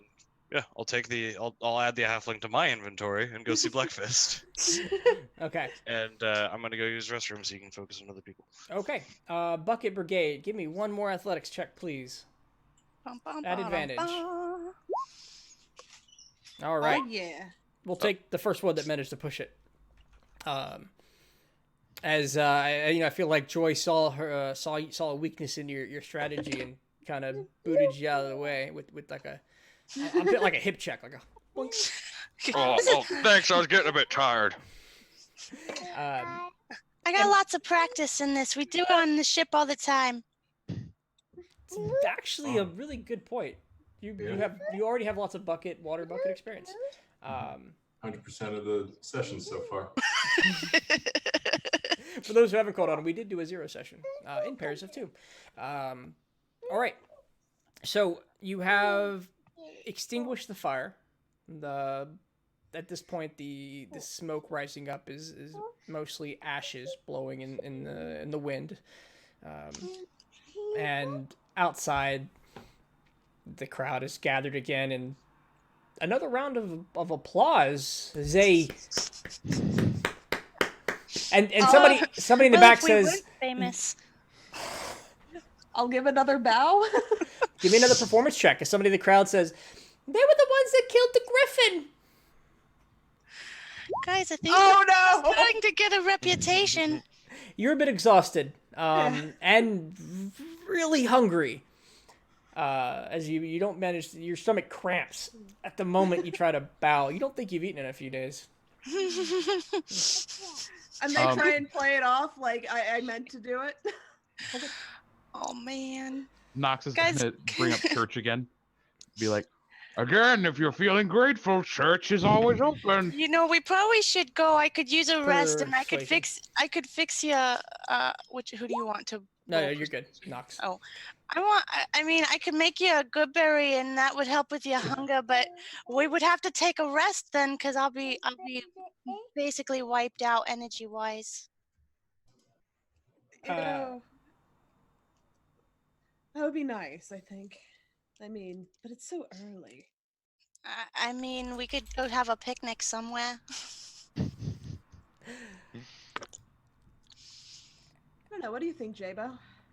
Well, how are you feeling? I mean, you got some food in you, but We got You no know, food. We have None not of had us food. got food. we did. That's the problem. There's no Devour food the in smoke. me. Embrace it. I totally forgot that was before we ate. Yeah, well, you guys need to take care of yourselves. So yeah, good berries and all. All right. Okay. We're like best berries, am I right? Yeah. Why? And it is at that moment where the crowd, after hearing the come to church service, begins to disperse again. And we're gonna take a short break. And I'm gonna hope that when I go to my BRB screen and come back to here, the camera positions aren't all screwy. We're gonna hope. We're gonna hope. Just hoping. Ladies and gentlemen, we'll be right back after this short break.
the cubicle, sitting there grading, waiting, contemplating. My last line, I'm instigating. Sat outside, but the sun is shining, but it's still raining. Forget the time, it might go on for your mind. Forget the worst, don't look around. Just listen, get ready, get going, move along and just get there. 'Cause next time you will find.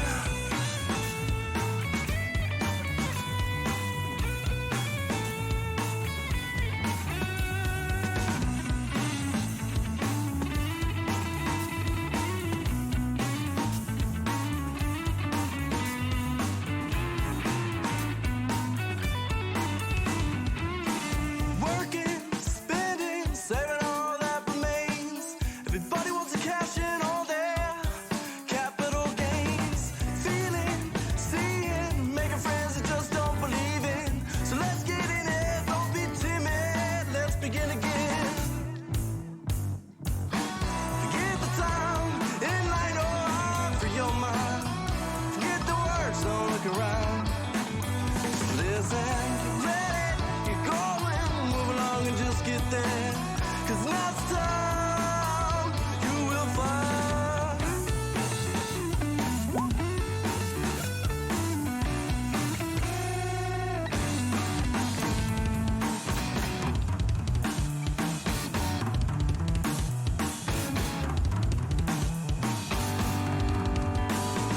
Still sitting, still sailing, amongst all the masquerading. It's hot outside, but the sun is shining, but it's still raining. Oh. Oh, damn it, I should have grabbed pens. Hello, welcome back. I mean, hi, I'm back. So we wouldn't have to redo introductions. Wait, all of the videos are in the right spot. I wasn't sure if that would stick. So you went and did you go to? Most of you went to Slippies. Is what we're calling it now. It was Snippies, but now I'm stuck on Slippies. Oops. Correct. It's a better name. I mean, no, that's what it was the whole time. So everybody's going to Correct. Snippies. It's a little less grumpy, a little more. A little more fun. A little bit more annoying me every time I play Star Fox. Do a I mean, barrel some roll. people are trying not to say that, but And we'll cut first over to Shelt. And I don't need your. I have like 3 windows, and I need like 5. You guys are great. But this window. See, this window should. All right. I'm talking to myself because I'm trying to decide where I put your cameras and the stream preview because I'd like to not talk this way the whole time to the left. I'd love to stare at the screen, but then what do I do with my notes? They're over here. We have the same problem. It's so hard having 3 monitors. Ugh. Man, it's really you live a tragic life, Casey. Oh, yeah. So we're gonna cut over to Shelt as you have a bundle of unconscious halfling, and you are making my way to Blackfist. going to Blackfist. So you get to the house again, and it is this brick wall with an iron gate leading up to a short walkway to a large, but still tightly squeezed in house. It's 3 stories, probably a number of square feet that would make somebody go, "Oh, that's a lot of square feet." But right next to it, it's neighbor. It's like a foot between buildings. There you are. Yeah, same way I did before. Make my way up to the front door, right? Yep. Yeah. The gate's open. You walk up to the front door. Yep, and like I'm more or less dragging this halfling because I have no strength score. But then with the other arm, just knock. Okay. There's a moment, and then the door opens, and a gentleman in a fine attire enters, and he says, "Oh, hello again, Master. What was it, Kelvin?" Kelvin. Kelvin. Yes. Master Kelvin. You have something for us. Yeah. I believe this may be your arsonist / serial killer.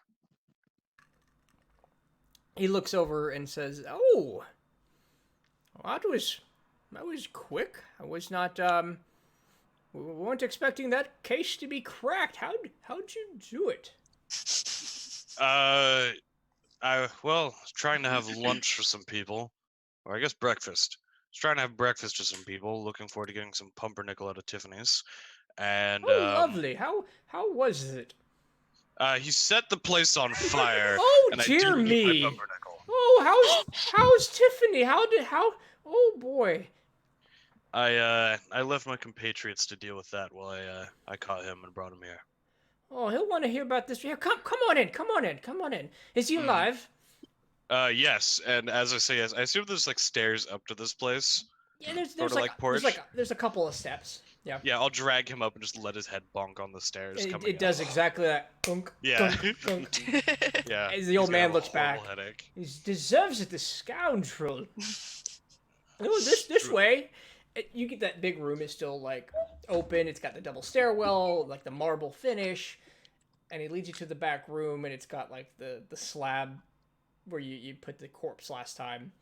And he says, I guess he doesn't need the slab. Put him in the chair. And I'll grab him by the rope and try to set him up in the chair. I have some other. And he starts going through a shelf, and he pulls down some manacles. Put these on him. Attach him to the chair. And I'll do it. Okay. And it fastens in, and he's tied up and slumped. His legs fastened into the way the chair's built. It's gonna secure him in. Kind of got that like crossbar in the middle that you can. That latch isn't going anywhere. He says, "Oh, wait in the lobby. I'll go talk to Master Blackfish, and we'll see what we can do about this bounty." All right. You see him go over to a shelf, and he begins to shuffle through a couple of pages of paper, and this is the one. Oh, this one's 50 gold. Let's see if you can get a bonus for the bastard that tried to burn Tiffany's.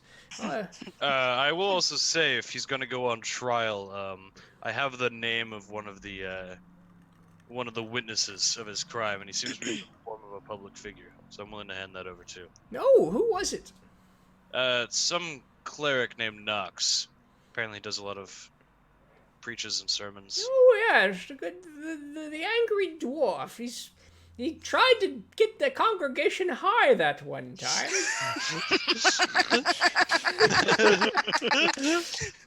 He says this as he's leaving. I believe he was good intentioned. It's just, and he trails off as he. Oh, I love this guy. This is my favorite character. Elsewhere, Knox. What's that? Was that Knox? I was saying elsewhere, Knox sneezes. He comes back. I wonder what this character's opinion of me is, because he met me at like midnight holding the corpse of a 16-year-old, and now he's met me the next day, and I brought an unconscious halfling to his doorstep. 420 blaze it. All right. So that was Reaper shows up. For those watching on YouTube. I said that because of chat, and that's gonna seem really weird when I say 420 blaze it without context. I realize my mistake. And just so we're clear, I teach, and my students have gone through hours upon hours of my footage to find exactly that kind of thing. Didn't they go through like hours and hours of your videos to find you dabbing for Yes. like just memeing on you in front of the entire faculty? They told did. us about. It was hilarious and great. I'm glad they decided it was worth going through, which must have been at least 40 hours of streaming. Casey will accept views any way that he can. Any way that I can.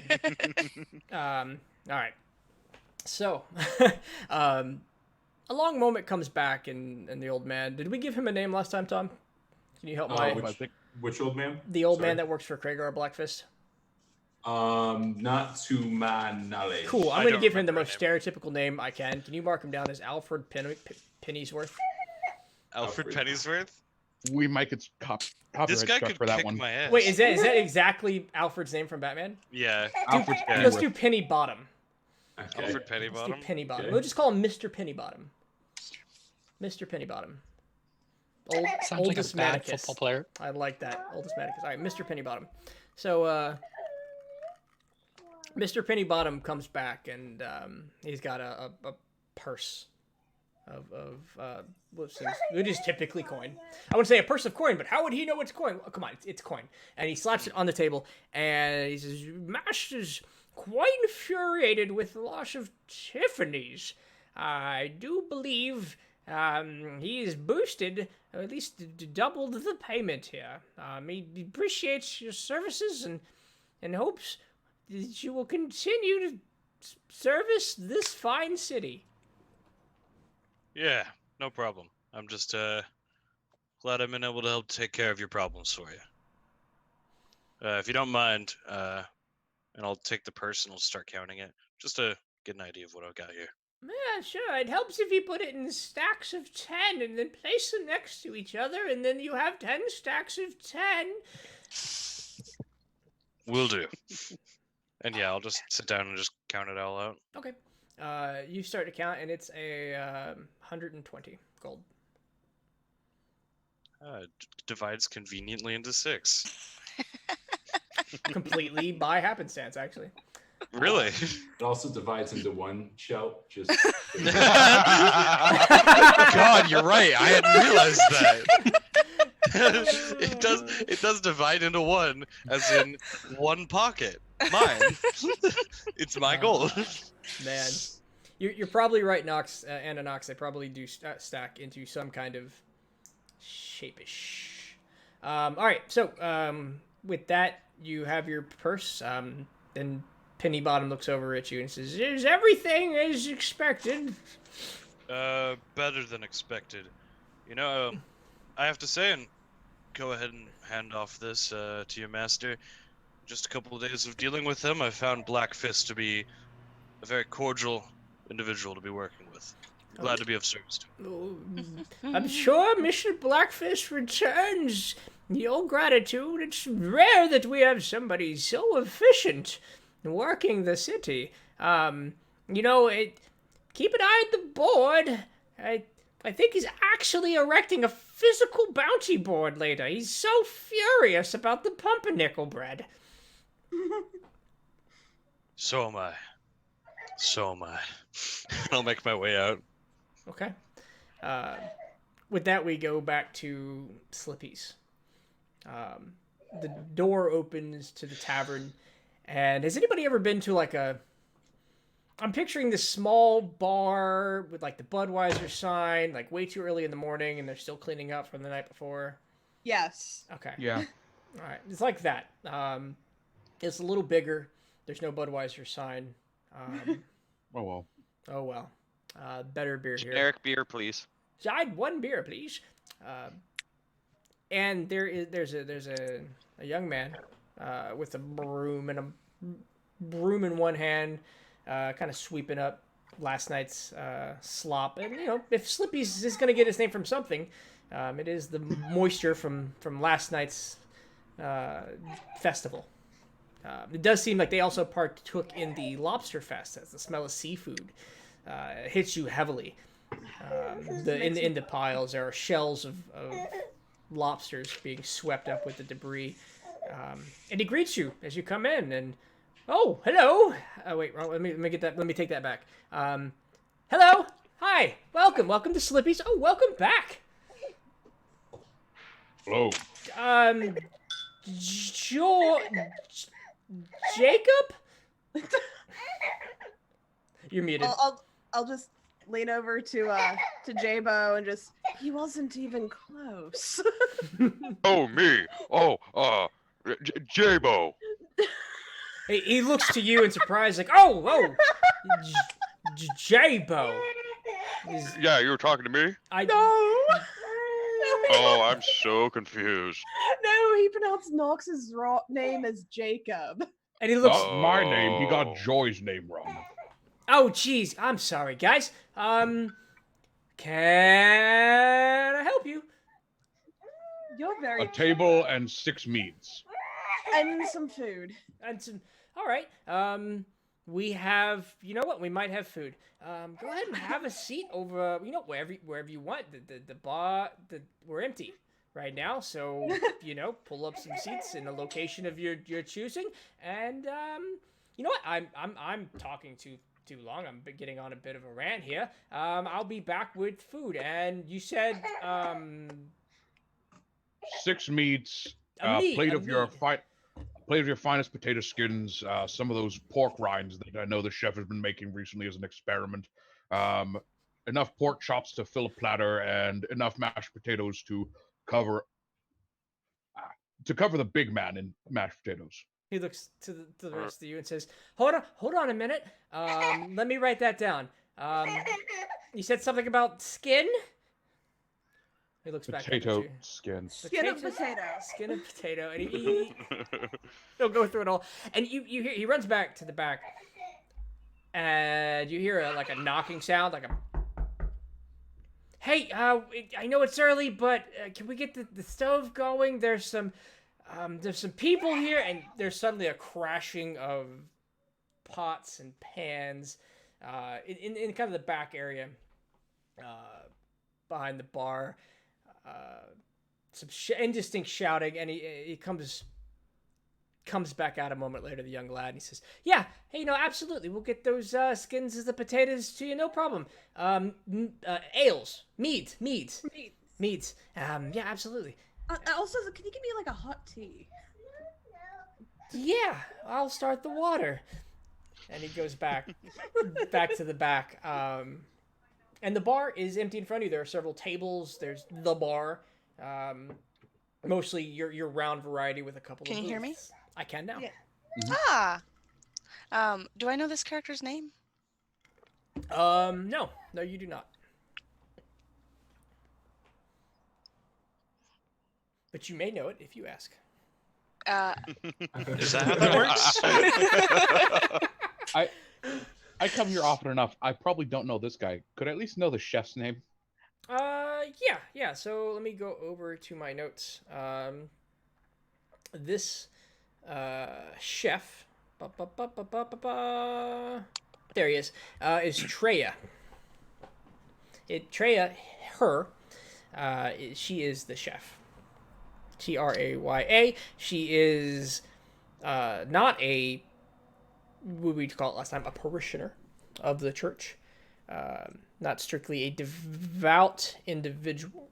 But she is okay behind the skillet. Okay.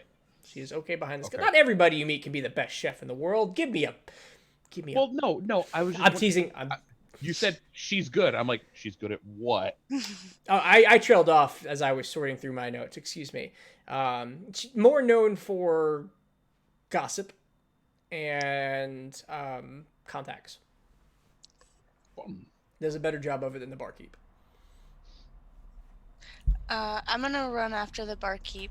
Hey, do you want any help with anything this morning? You get back to the kitchen. You open the door and you see him trying to start a fire under a pot of water. And he stands up suddenly, and the pot just tips over.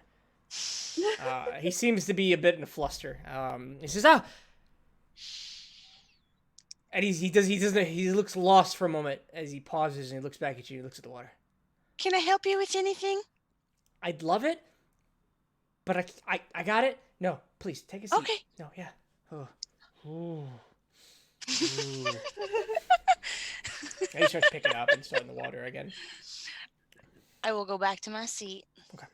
And it's only a minute or so later. If you choose a table, he brings out some mead and then goes back to the kitchen. And at that moment, Schilt walks in. Y'all walk in. I figured out how I'm gonna split this gold. Because not everyone can contribute it evenly. In my opinion.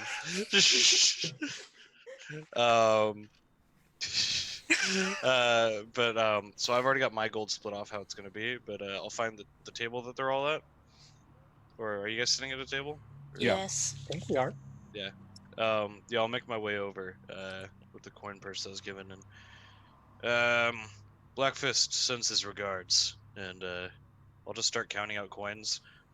Basically, I'm giving our new friends 15 gold each, and I just skimmed 5 off of each of them for me and Kester Okay. from an even 20. Sure. So yeah, so 15 Nice. gold to everybody, but 30 to Kester. Are you handing him 30 in the open? No, I just hand him the purse after I count out 15 for everyone else. Okay. I have to ask, do I even know why I'm getting paid? I'm not questioning it. I don't think you do, but you can ask. Alright. Is this a custom of mage hunters to give out charity? Well, it's the sort of situation. Well, we don't just hunt mages. We specialize in it, but to be more accurate, we hunt bounties in general. The guy who set fire to Tiffany's is a serial killer we've been after, and there was a bounty out for him for I think it was posted for 50, right, Kester? Mhm. Yeah, but got it a lot quicker than he was expecting, and that's honestly thanks to all of you. I wouldn't have been there in time for it. Wouldn't have had an escape route without the crazy one breaking a hole in the door, all that sort of stuff. So you get a part of the pot. Ah, Okay. that's real nice of you. I don't feel like I earned it, but I'll make up for it later. Jabo, look at it this way. You've helped put the thanks. fire out. That too. Blackfist is going to be very happy that Tiffany's didn't get incredibly destroyed. He was very upset, apparently, to find out that place got set on fire. I mean, the pumpernickel bread is to die for. See, now I'm upset that I I can't didn't get bread. my right. We almost did die for it.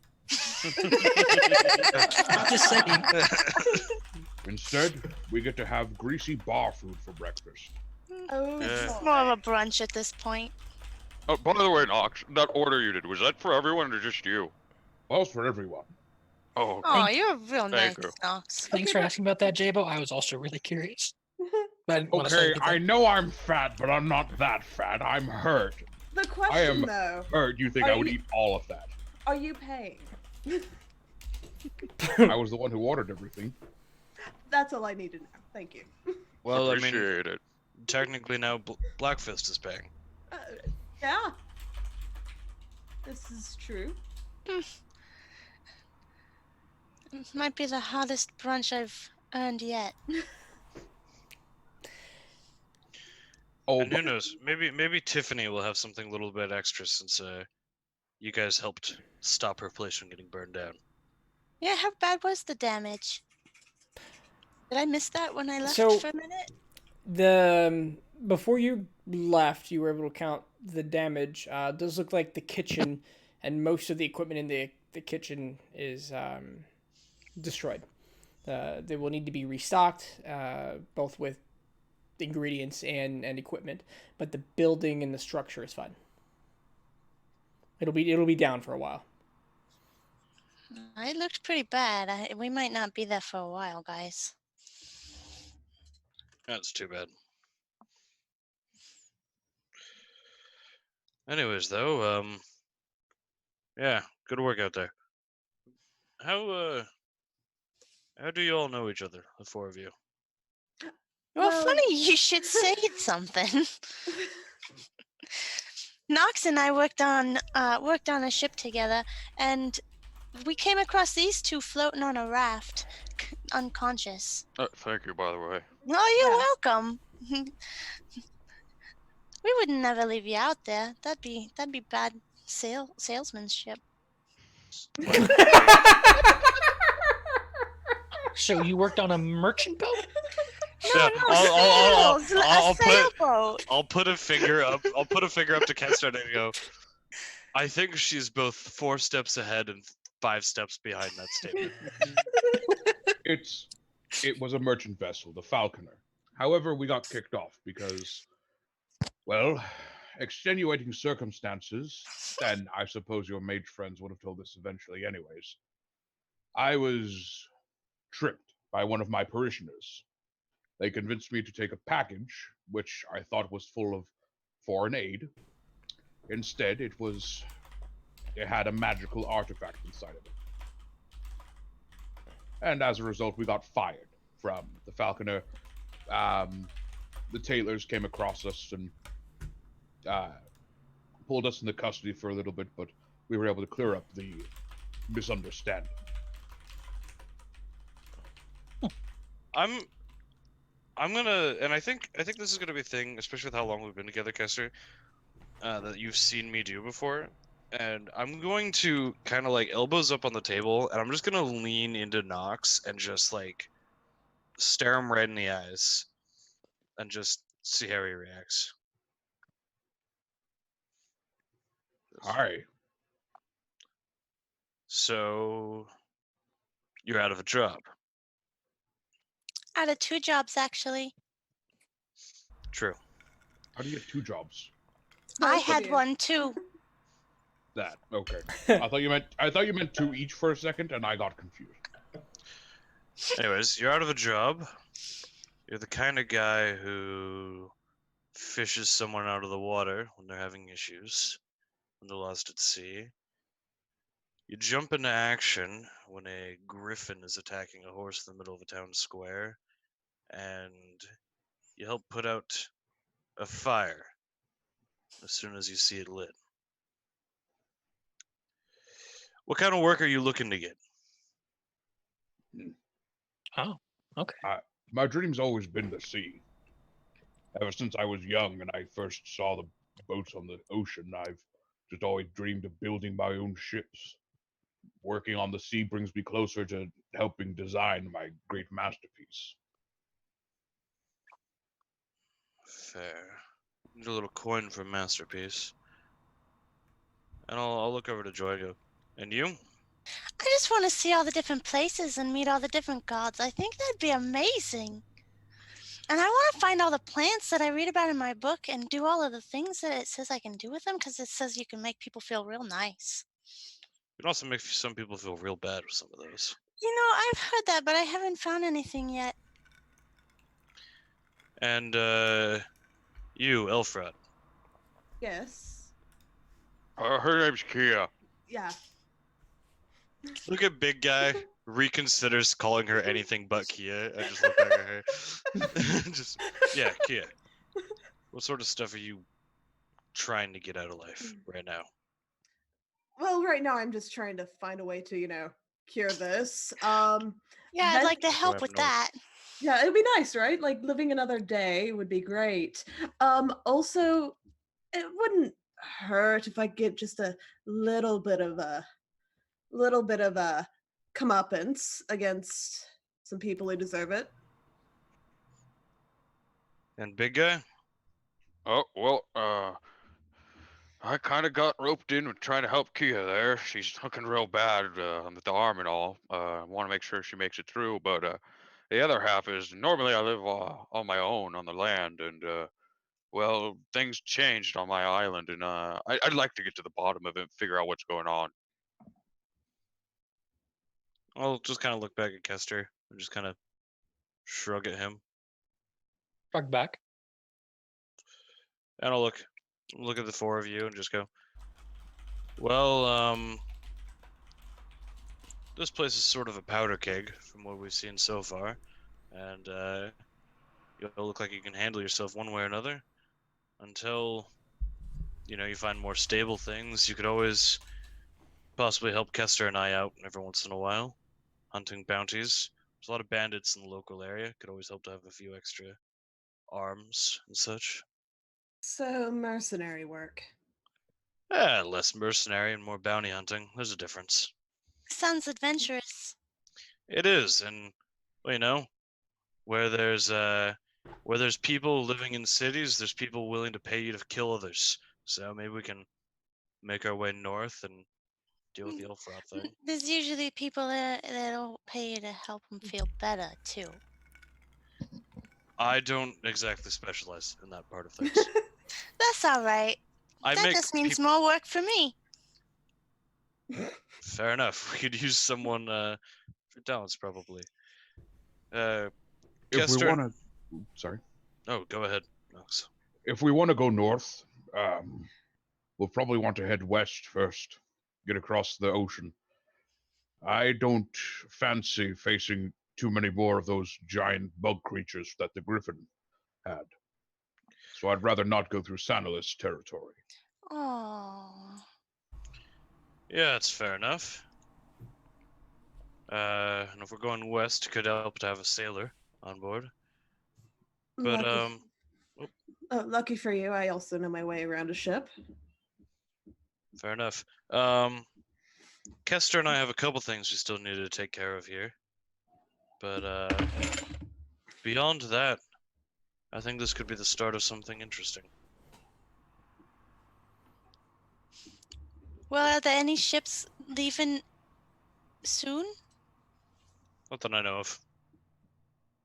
It sounds like we can help you out for a while. And when the ships come in, we can all take them off. That sounds like a good plan. And yeah, I'm not against the two of us traveling north with you once work is dried up here. A lot easier, a lot safer to travel in a group. That's true. It's been a real pleasure hanging out with you guys today. It's been crazy. Yeah, I wasn't sure what to think at first, but you're not too bad. Aw, thanks. It's about that moment when the young tavern whelp comes back out and he's got most of the platters you ordered. Doesn't look like he understood potato skins. I had a feeling. It looks like you got the shaving, and he's understanding that he's all right. So he puts down most of the food, and then he's got a plate, and it's full of potato skin, and he Are they goes, at least deep fried? No. It looks like he peeled them from the potato and said, "Hey, this was a real odd one. We didn't know what to do with it. I mean, if you have suggestions, we'll take them back and maybe do something. We got potatoes now, though. Peeled potatoes for you. We could put those in a stew or maybe fry up potatoes. We do a mash. You're supposed to fry it. And put stuff on them. He looks back and he says, Bacon. fry the skins. Yes, with the Fry- like, Fry the skins, and Yeah, then you okay. cover them with extra ingredients. yes, Most common things are Okay. cheese. and bacon. Bacon, cheese. We and- can't afford bacon. Don't tell them to put bacon on there. This sounds very gourmet. All right, so you want these Guys, I'm deep real fried- hungry. Oh, I'll leave you to that. We're gonna try to put things on the skins for you. Enjoy. Let me know if you need anything else. Do you need some more meat? You guys are looking a little dry. I'm pretty good at pouring that. Yes, please. Yeah. Yeah. And Yeah. he reaches out and he takes all of your mugs. Kind of that, like some of the, I assume not all of them are empty, that annoying way that like he could just bring you new mugs. But he takes all your mugs and he runs back, and it's a couple of minutes. Would it be safe to assume that someone's drinking J-Bo's drink for him? Roll me an insight. No, Mike. Oh, I guess I was gonna say Mike's just been sipped on. If I'm drinking it, I can eat and drink. I just don't need to. Okay, you can. I was wondering about that. He seems just bad at his job. And he brings back, I said, eventually two or another round of mead. And he does actually replace J-Bo's full one with a brand new one. Oh my god. And he goes back and he says, you hear him shouting in the back, like, what am I supposed to do with it? Something about bacon and cheese. I can't afford the bacon. Don't put bacon on there. Oh, I'll pay for the bacon. Don't worry. He sticks his head out. Is that okay? So bacon or no? Yes, bacon. Never mind. Oh man. And there's some more pots and pans and general cook nonsense going back there, but I can't. they're doing, and it doesn't look like this place is. It's not an inn. This is a bar strictly. They're not used to serving this early, but they're definitely happy to take your gold. And cranky old Cuber, thank you for that. That was fantastic. I appreciate it. 500 bits. I turned off alerts so we didn't so I could choose when to interrupt these thank yous. All right, so with that you have your food, and Kia, you find. Give me a Constitution saving throw, actually. Okie dokie. Okay. This is very hard to keep down. With the first bite, you have gone so long without eating. You might only have a few spoonfuls in you today. Okay. It's just too greasy. It's too much food. Oh. Yeah. If you starve yourself for too long, you feel like you're at to ease into it. But you have a sizable plate left before you feel the need to stop. Yeah, very leisurely eating through, not gorging myself. Okay. So a few peaceful moments go by then. Anybody do anything? How do you guys get work? Well, generally you go to the guard and ask them if they have any bounties. Everything we do is above board and legal. Makes it easier. And yeah, you ask for Staying out of bounties. trouble is a real good thing. For ship work, I go to the harbor master. There's I always, follow Nox around. there's always someone with coin and something that needs doing. And almost on cue, you hear a hammering outside. They're also putting up a bounty board. That's, Oh, that's I thought it was Kia's boyfriend. I did too. Oh God! Kia's boyfriend is hammering his way through the streets. Wait, does the blacksmith need He's help? just that excited.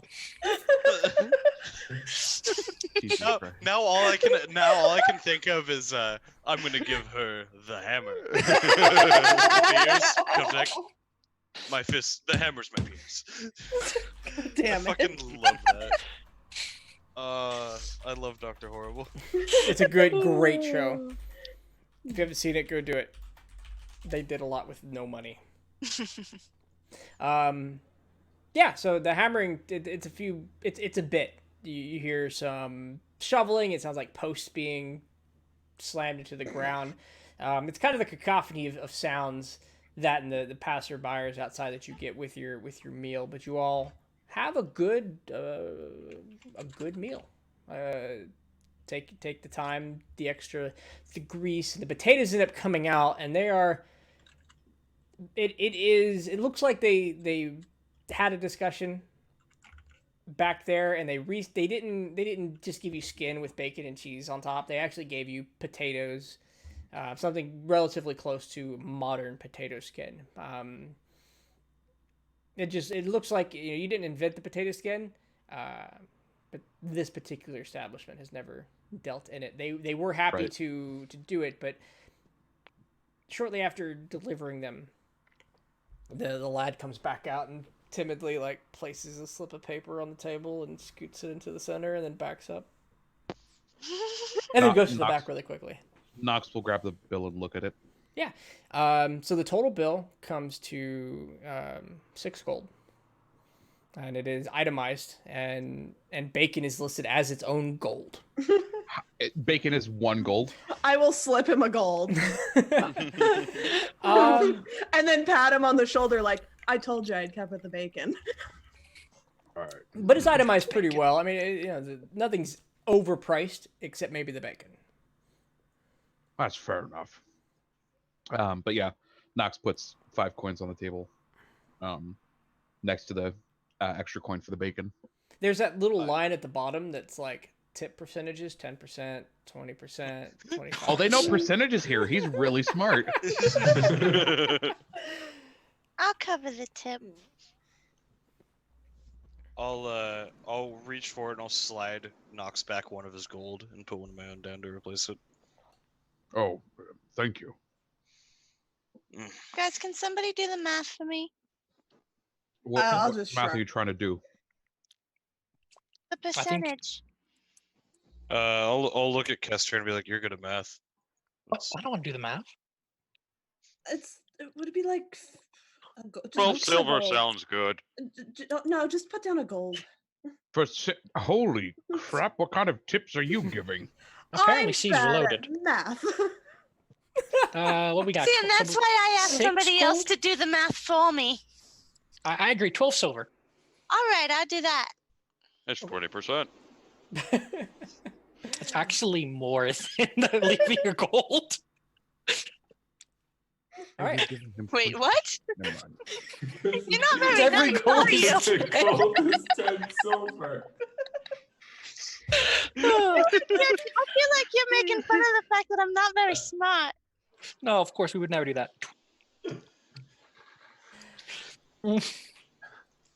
So it's getting later in the morning. We're hitting around lunch. And a couple of patrons start to work their way in, and just before they do, you notice an additional hostess starts to work behind the bar. A tall, so let's just say the slimmer woman starts to organize all the bottles, the glasses, starts to clean and straighten up the bar. This whole time, the young lad has been finishing up the sweeping and the cleaning around you, and folks start to pour in as the noises in the kitchen begin to rise up again. And What time is it? it's approximately noon, give or Still take got a an long hour. day ahead of us. What would you like to do? Open Think- world D&D. So would this be a good time to talk to your guards and get more jobs before going to bed, or? I think we still sounds have like one this more, way. don't we? Oh, we have a few more. A bunch of minor bandits up north. Oh, that's right. I would Yeah. like to take my food outside for 10 minutes and just kind of commune with nature. Okay. There's not a park in the vicinity of the town. Most of the stuff has been kind of squeezed in between the walls, but outside of town, just a short walk, you can find grass under your feet again. Guys, I want to go for a walk. Well, Kester, Hmm.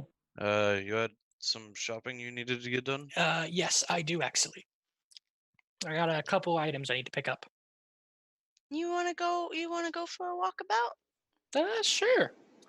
Maybe maybe some of us split up and we all meet each other at the northern town entrance if we want to pursue that job. Mm, yeah. Sounds like a plan. Fair enough. Jabo, we should actually probably go buy some new equipment. Oh yeah, we kind of lost all our stuff. Well, except our weapons, of course.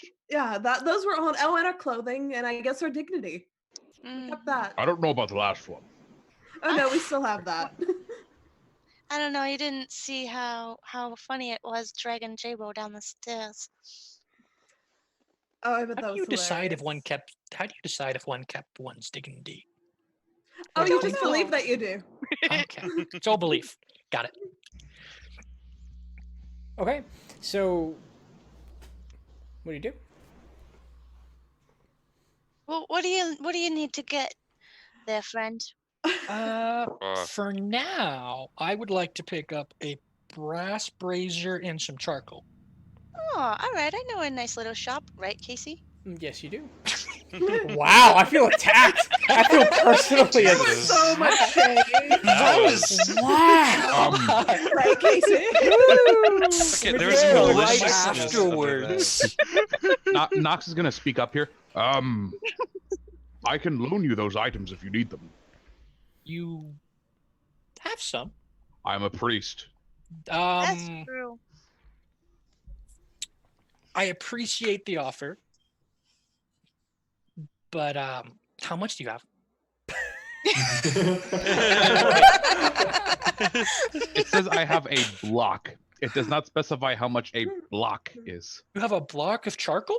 You have one No, a block of incense. I have a block. I didn't ask for incense. I heard you say incense and a censer for some Did I reason. say incense? Brazier. You said it. He You said said he it. You wanted said a it earlier when brazier. he wasn't there. Yeah. Okay, that's what I thought. I knew I told Silt I needed. I didn't think I told We'll Nox. say one Okay. block is good for one use of whatever use that happens to be. Then I the player misheard all of that, and none of this conversation happened. Okay. All right. Beautiful. I mean, if you So- have a brass brazier, I'll gladly take that. I can actually use that again. He's got a brass brazier. You see it on like his belt. It He's got, probably it's doesn't like it's fit got a into bag. chain. It's got a chain. It's this metal thing that holds incense that he can like sway around for religious purposes. Joy, you know of a place that sells herbs and incense. It's got braziers and coals for kind of this like I would just say for like decorative or herbal uses. Like you light it, the incense, the coals, and you kind of just enjoy the smell. Smells nice. Yeah, It makes you feel good. it's an herbal, essentially a hippie shop. Is what I'm Yeah. getting at. I know a place where you can buy one if you want one of your own. They've got herbs and incense and braziers. It smells real nice in there. I bet it does. If you could show me, that'd be amazing.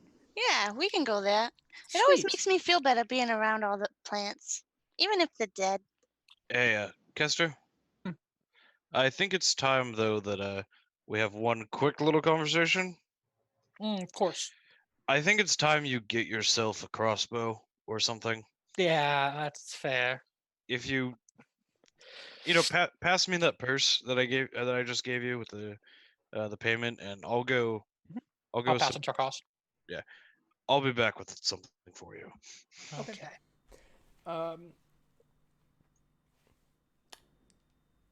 I'm trying to decide which ones I want to do and which ones would be better to fast forward for the sake of time. So we're gonna say crossbows super simple, player's handbook price. It's yours. Joy and Kester, and who is going with them? Anybody want to come with us? Are you guys getting the essentials? Things like torches and Oh, yeah. backpacks. And... We'll go down by the market. We could grab those. I could use some rations. I ran out on my way here. We could use literally everything. I Yeah, always yeah. loved shopping. We have whatever was on our back, except the backpack and everything in it. Yeah, that was on the other side of the river. Yeah. We'll say pick That out a. sounds- I say pick out a pack. Pick out like an explorer's pack or priest pack or something. Okay. and You can nab that with some basic shopping. Sorry, Joy. Oh no, it's fine. I just think they got a real interesting story. I'd like to hear it sometime. So Are you talking to the DM? No, I'm talking to you. Oh, it was treacherous. We fought a couple crocodiles, some cats. I got throat leeches for a bit. Yeah, I saw that when you got on the ship. Yeah, that was fun. I bet it looked awful. It was. Well, are you guys coming with us? Oh yes, yes. All right. Yeah. So you leave the tavern, and the first thing you see is the bounty board. It's posted up on the other side of the road, and it is comically full of bounties. There are at Holy crap. least 40 individual pieces of paper attached to the board, and let's say 40 sets of paper, and each of these pieces has a couple of copies behind it. Knox, this place looks like it's gotten real out of hand while we were gone. Yeah, it's. I'm not sure what's going on. This is unusual. Do you want to stop and look at that before we go? All right, but if I get stabbed, I'm blaming you. What are you talking about? We're just gonna go look at what jobs are available before we go shopping for supplies. That seems prudent. Yes, but it seems that whenever I turn my head any which way, something happens. I don't know. You're paranoid, Knox. Let's go. We were paying attention to the elf, and then the Griffin came out of the sky. I hear there's herbs for anxiety. I saw the Griffin. I just didn't know what it was. Taking a look at the board. Go ahead. Sorry. Yeah, sorry, go take a look at the board. I apologize. Yeah. I'm sorry. No, you're sorry. I'm sorry. Fuck it. Take a look at the board. It is a lot of bandits. There are descriptions of each one. A lot of them seem to be either housed in the mountains to the north and east, or in town at undisclosed locations. Again, of varying descriptions. There seems to be a couple, two, in fact, magic users that are listed on this board that have been posted without descriptions. It seems that sources of arcane energy have been detected in the region lately, and they're looking for at least two with the amount of power that has been detected. And then there's a couple on goblins. Goblins in different areas. They're all the same posting, but just this one is, hey, we think they're here, we think they're here, we think three different postings. The particulars about the prices is the bandits are worth 3 gold each, and they are all named and with faces. The magic users, if brought in, are worth 50 gold each, dead or live. Bandits are worth 1/3 the price dead. And the goblins, a goblin head is worth 5 silver apiece. But they're listed as goblin communities, not individual goblins.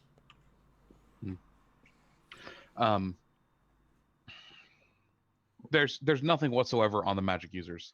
No descriptions there's or no descriptions. Just there's no like general location. Like they say in the area, but is there like last they were detected around- to the mountains to the northeast.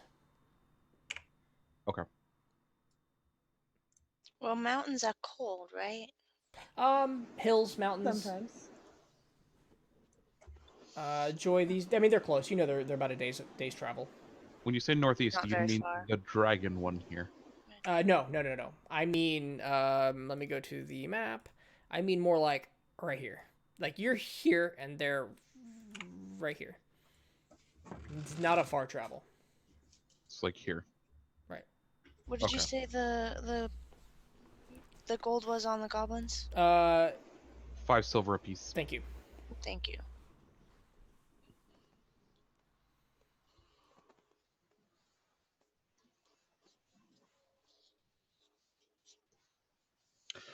Well, Oh. we'll have to keep this in mind. And I'll sort of like make a note in my journal of where like the locations are that they have listed here.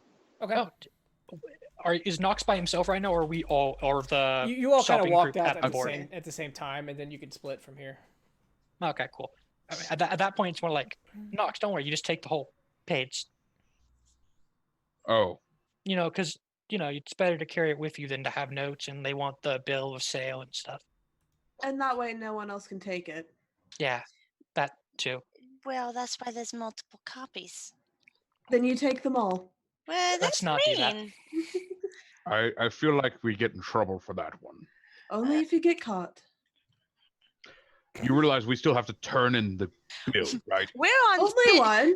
We're on thin ice as it is. Didn't you hear Nox's story at the bar this morning? But you also killed the Griffin and saved Tiffany's. That's a low. That Yeah, doesn't yeah, change local, anything for the local. Taylors. Let's not blow it away anyways. Let's keep a good standard on us. Let's do it. All right. Just so everybody, so there's no suspicion, I need everybody right now to look at their Discord DMs. Some of you have messages, some of you don't. We're going to give that a second. And, all right, so you stand at the board. You've taken a couple of copies of which ones? All of them, I guess. Okay, taking a copy of each? Yeah. Okay.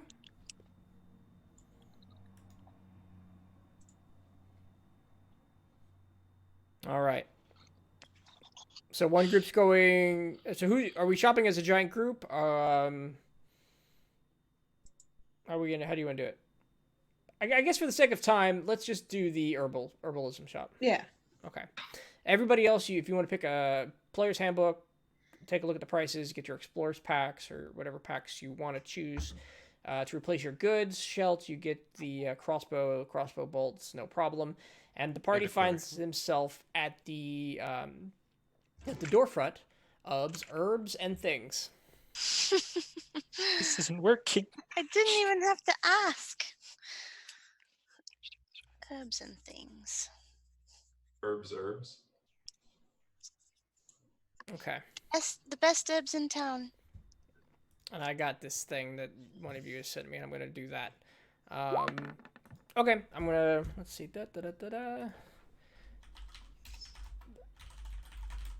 Add the modifier to that. Got it. Yeah, I thought so.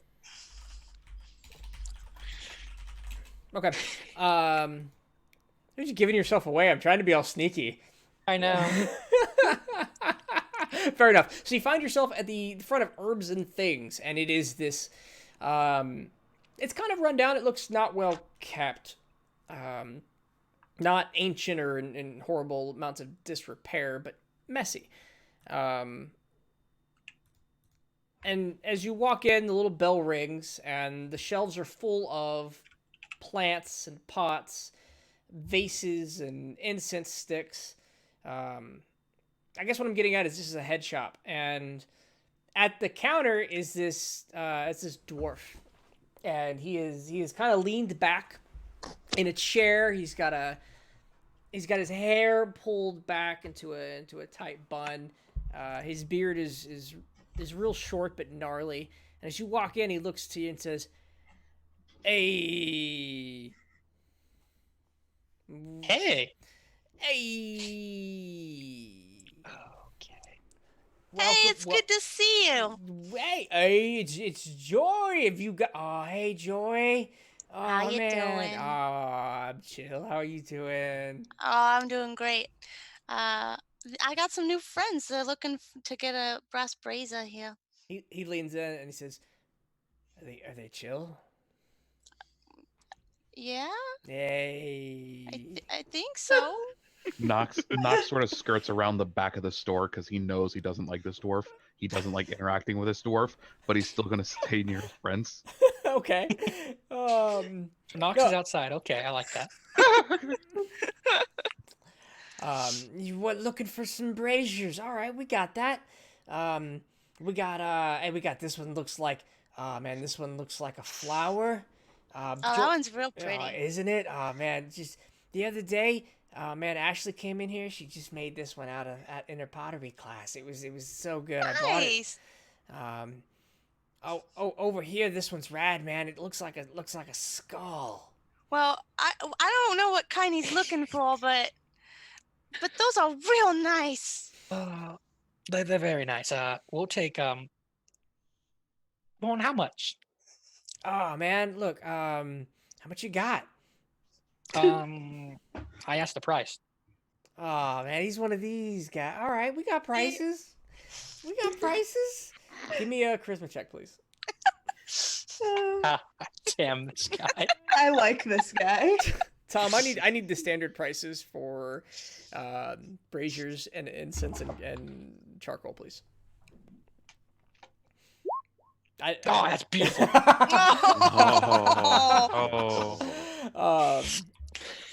He says, man, she really put a lot of work into this, and we believe that artists really deserve to be paid for their work, man. I don't think I could let this go for. He takes a good. How are you dressed?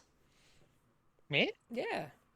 Traveler's clothes. I dress for comfort of travel. Okay. All right. So you look pretty Normal, I guess. normal. Man. So you're looking for the brazier. Yeah. I'm thinking this one here, nothing less than 5 gold. She deserves it. She's such a beautiful artist. She's put so much heart into this. I appreciate the artist's work, but that is way above my price line. I'll give you a gold. Oh Because yeah. I appreciate If I appreciate her hard work. If you don't want Ashley's stuff, man, we got some square stuff back here, man, just for you, man. Hey, check this out. And he He brings you over. Go ahead. He starts to walk No, away. no, but you he's were good. gonna He's say good. Yeah, something, Joy. we'll go with him.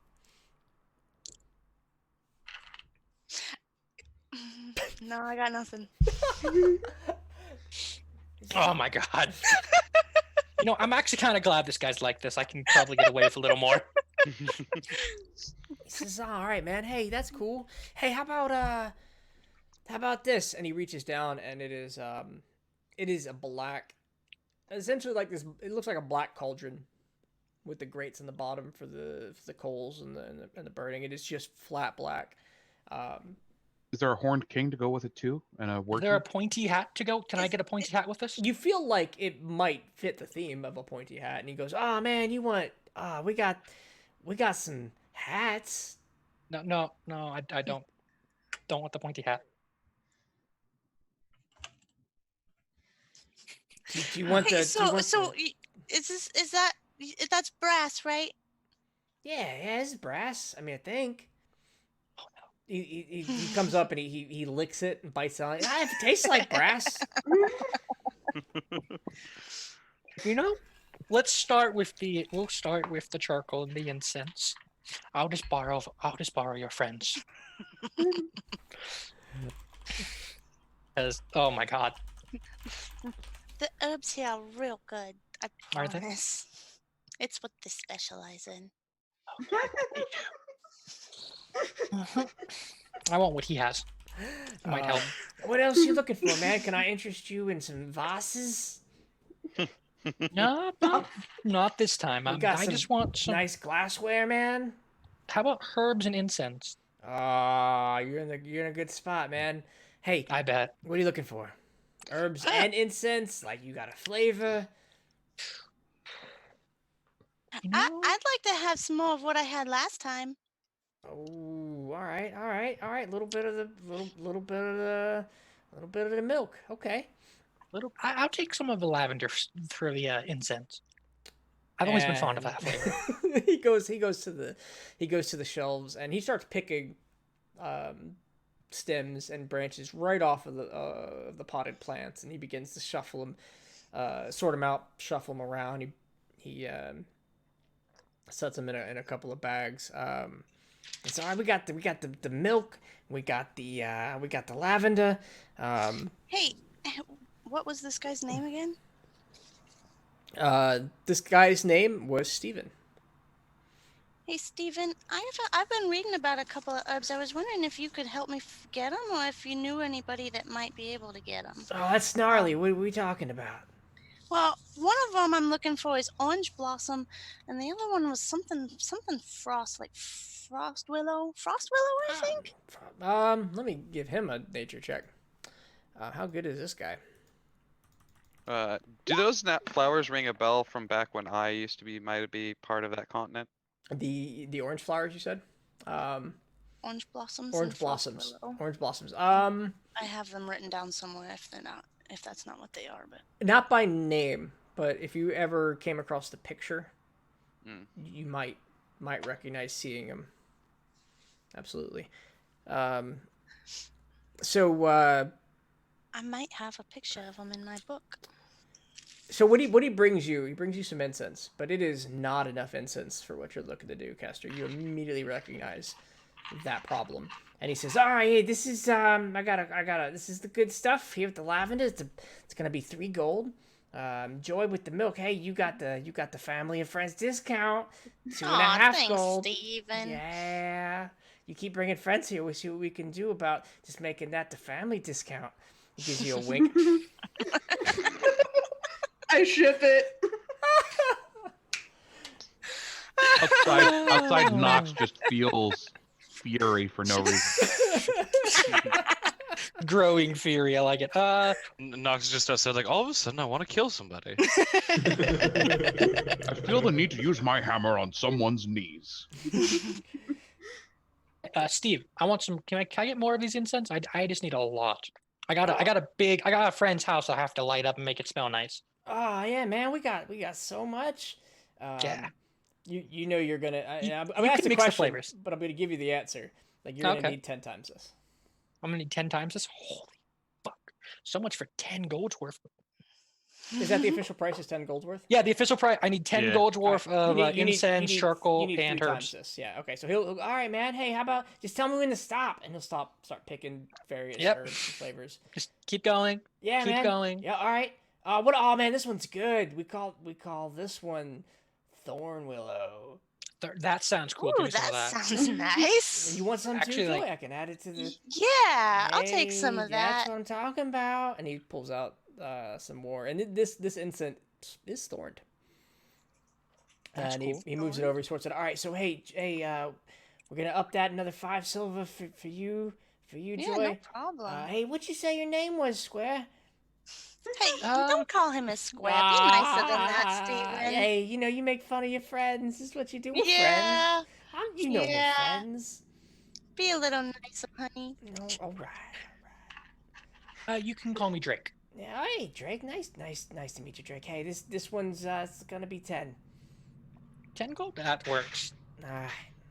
Hey, what else can we get you? We're racking up nice bills here. I like it.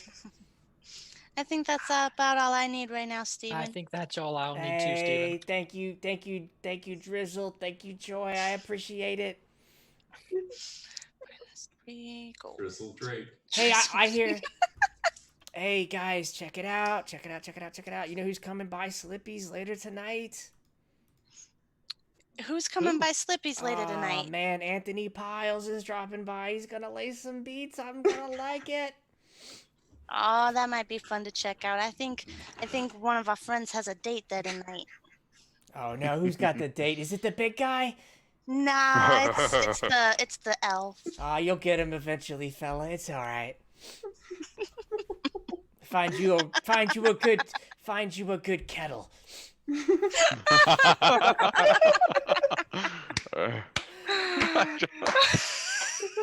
Of course he wants to find you a kettle. All this guy knows is pot. If someone could draw art of that now. Oh man. Oh no. Oh. But hey, did you know anything about that orange blossom or frost willow? Oh hey, yeah, hey, you got you got any pictures? Yeah. Let's see. I'll check this book and see if there's any in there. Yeah. Hey, yeah. You know this orange blossom? Is that what you're calling it? Yeah. I heard them call this like the chaos bomb. Yeah, there's something about it being like never the same twice, so it always changing. Ah man, I think Sandalus is up to some stuff. This stuff has been appearing at the edges of her territory, but nobody wants to go in. That sounds interesting. If you get any, I'll pay a premium. I know I'll some see people what who I'll see wanna what I get a- can do. I'll see what I can do. Alright, we're talking platinums, darling. Well, I'm looking for it for myself, so if I find it, I'll bring you some. Premium price at Herbs and Things. Herbs and things. And anything about the frost willow? Ah, I gotta find some. You know anybody, any way I might be able to get some? I haven't seen that on the market. It's on the cold territories. You really got to get out of here to get it. Most people take their own expedition up to the north. Get on a boat. That's what I do was some afraid of. Sailing. I mean, it's what I want, but I'm in kind of a rush here. You in a rush? What's going on? Well, my friend over there needs it to get better. The one with a date. Yeah, the one with the date. You have a date. Trying to clean herself up. Maybe I should get some gloves. Yeah, I mean, are you pretty showered? You're pretty disheveled too, aren't you? You were just probably a mess. All right. Yeah, we might want to get you back to the inn before your date. Is it even really a date? I mean, Hook did you up see that date. guy? I know, right? Sheldon, are you here? You're here at this time, right? You do anything? I'm mostly just observing, just watching. Okay. At some point, I probably handed when he got focused on people other than Kester, I handed Kester over. I got him a crossbow, a thing of 20 bolts, and a quiver. And Oh, out of the that's 30 gold you gave me, I spent all but 3 of it. Nice. Because a light crossbow takes And 25 a lot gold. of money. Yeah. Yeah. You get the sense, That's Shelt, expensive. that this guy might be a good guy to know. Yeah. That you think that Steven deals in Oh, questionable yep, territory. I know exactly what you mean. I'm not gonna say anything yet. I'm definitely watching him. Okay. But yeah, I'm gonna wait till everyone like Joy and everyone else has finished their business, unless you have. I got what I came for, I think, plus some. Yeah, I'm good. So yeah, I'll make my way up to him, and I'll kind of like I'm gonna slightly dishevel like my outfit just like a little bit. Okay. And in a rough approximation, but not exactly his voice, just hey man. Hey. Hey. Give me a charisma check, or yeah, give me a charisma. Let's see what that lands at, All right. and we'll go from there. Oh, I was rolling to GM still. Whoops. That's right. I can see it, and it was a 1. Unfortunately. Yeah, natural 1. He stiffens up a bit, like immediately, and he says, "Hey, what's up?" Now, note, Do I if notice you're this? counting this as trying to pass this off as someone other than myself, I do technically have advantage on doing that. Okay, I'll give you advantage. Go ahead. Yeah.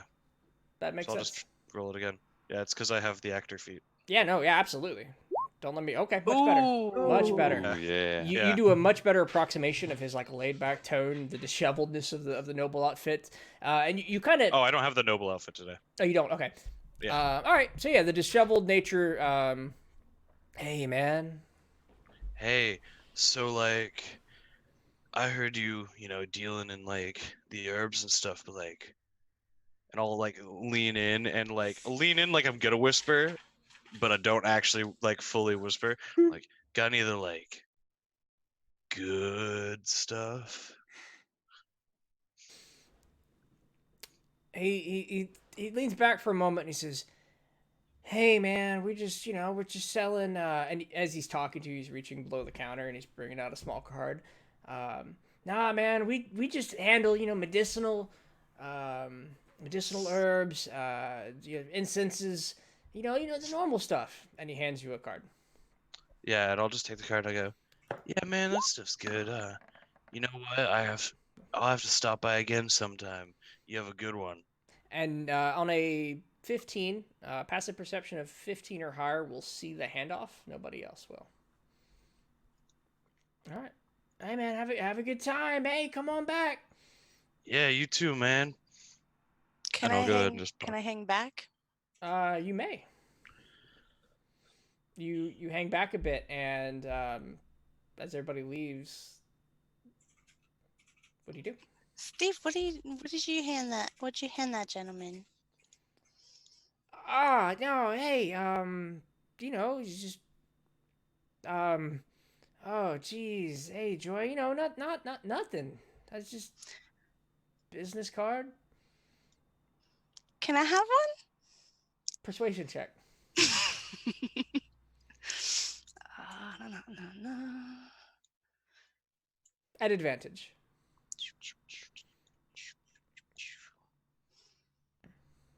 Bum, bum, bum. That'll do it. He likes you. He'll pull one out and hand it to you casually. It says, alternate store hours, 2 a.m. to 3 a.m. back entrance. Larry, your mind with the same place mine did. Do I recognize that? How do I feel about this? How do you feel about the insinuation that he's dealing illicit goods out of the back door at night? I'm going to.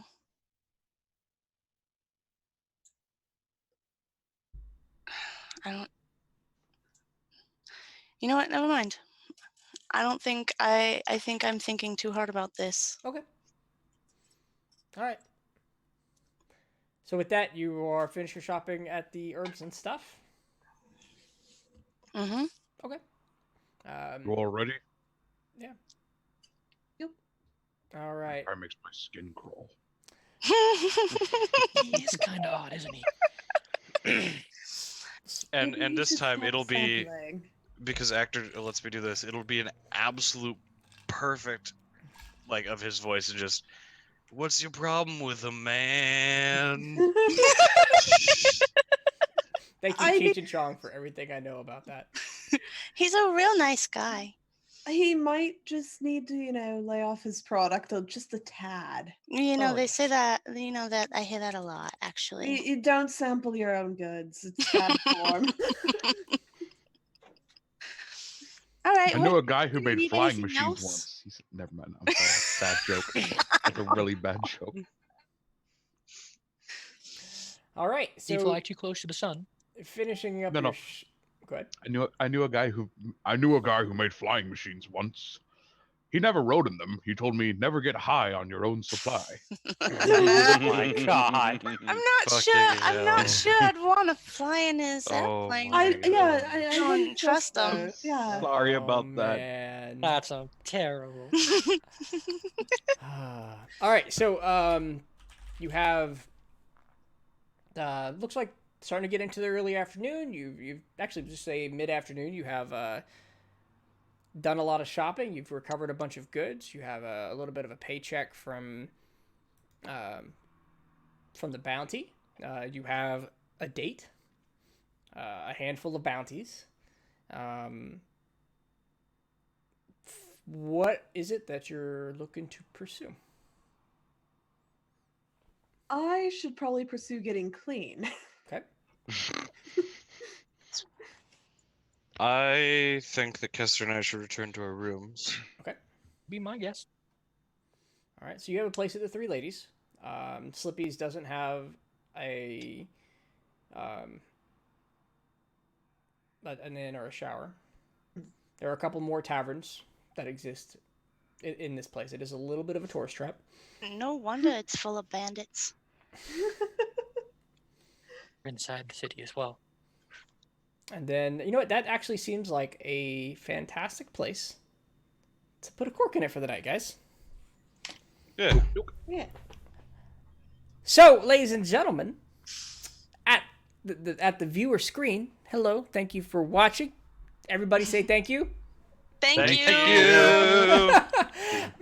This is weekly. This is absolutely weekly. We're going to be back next Tuesday. We go live at 6. We'll go until approximately this time. 6 Pacific. 6 Pacific. And I always say Pacific instead of like PDT because I'm never tracking daylight savings time or not. But yeah, we'll continue the adventure where we left off. We'll see you next. Say thank you again. Thank you.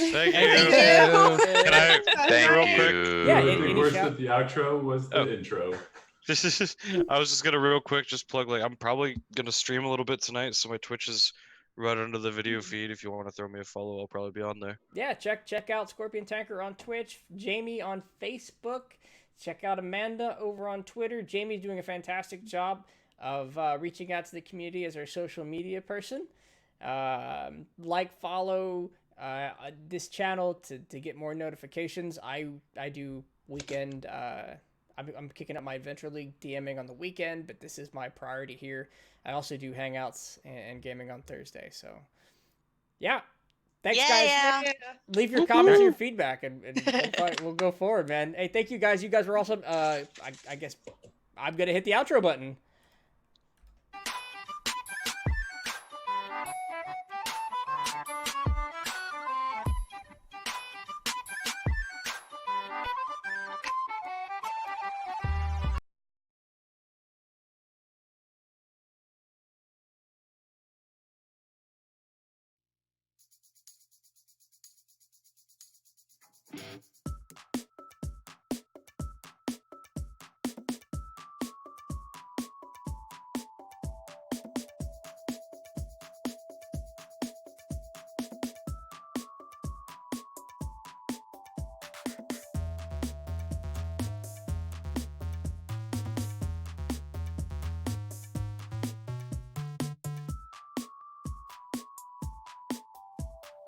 Tell me this is right. Tell me time's on my side and give me skies of grey. The chances lost for me today.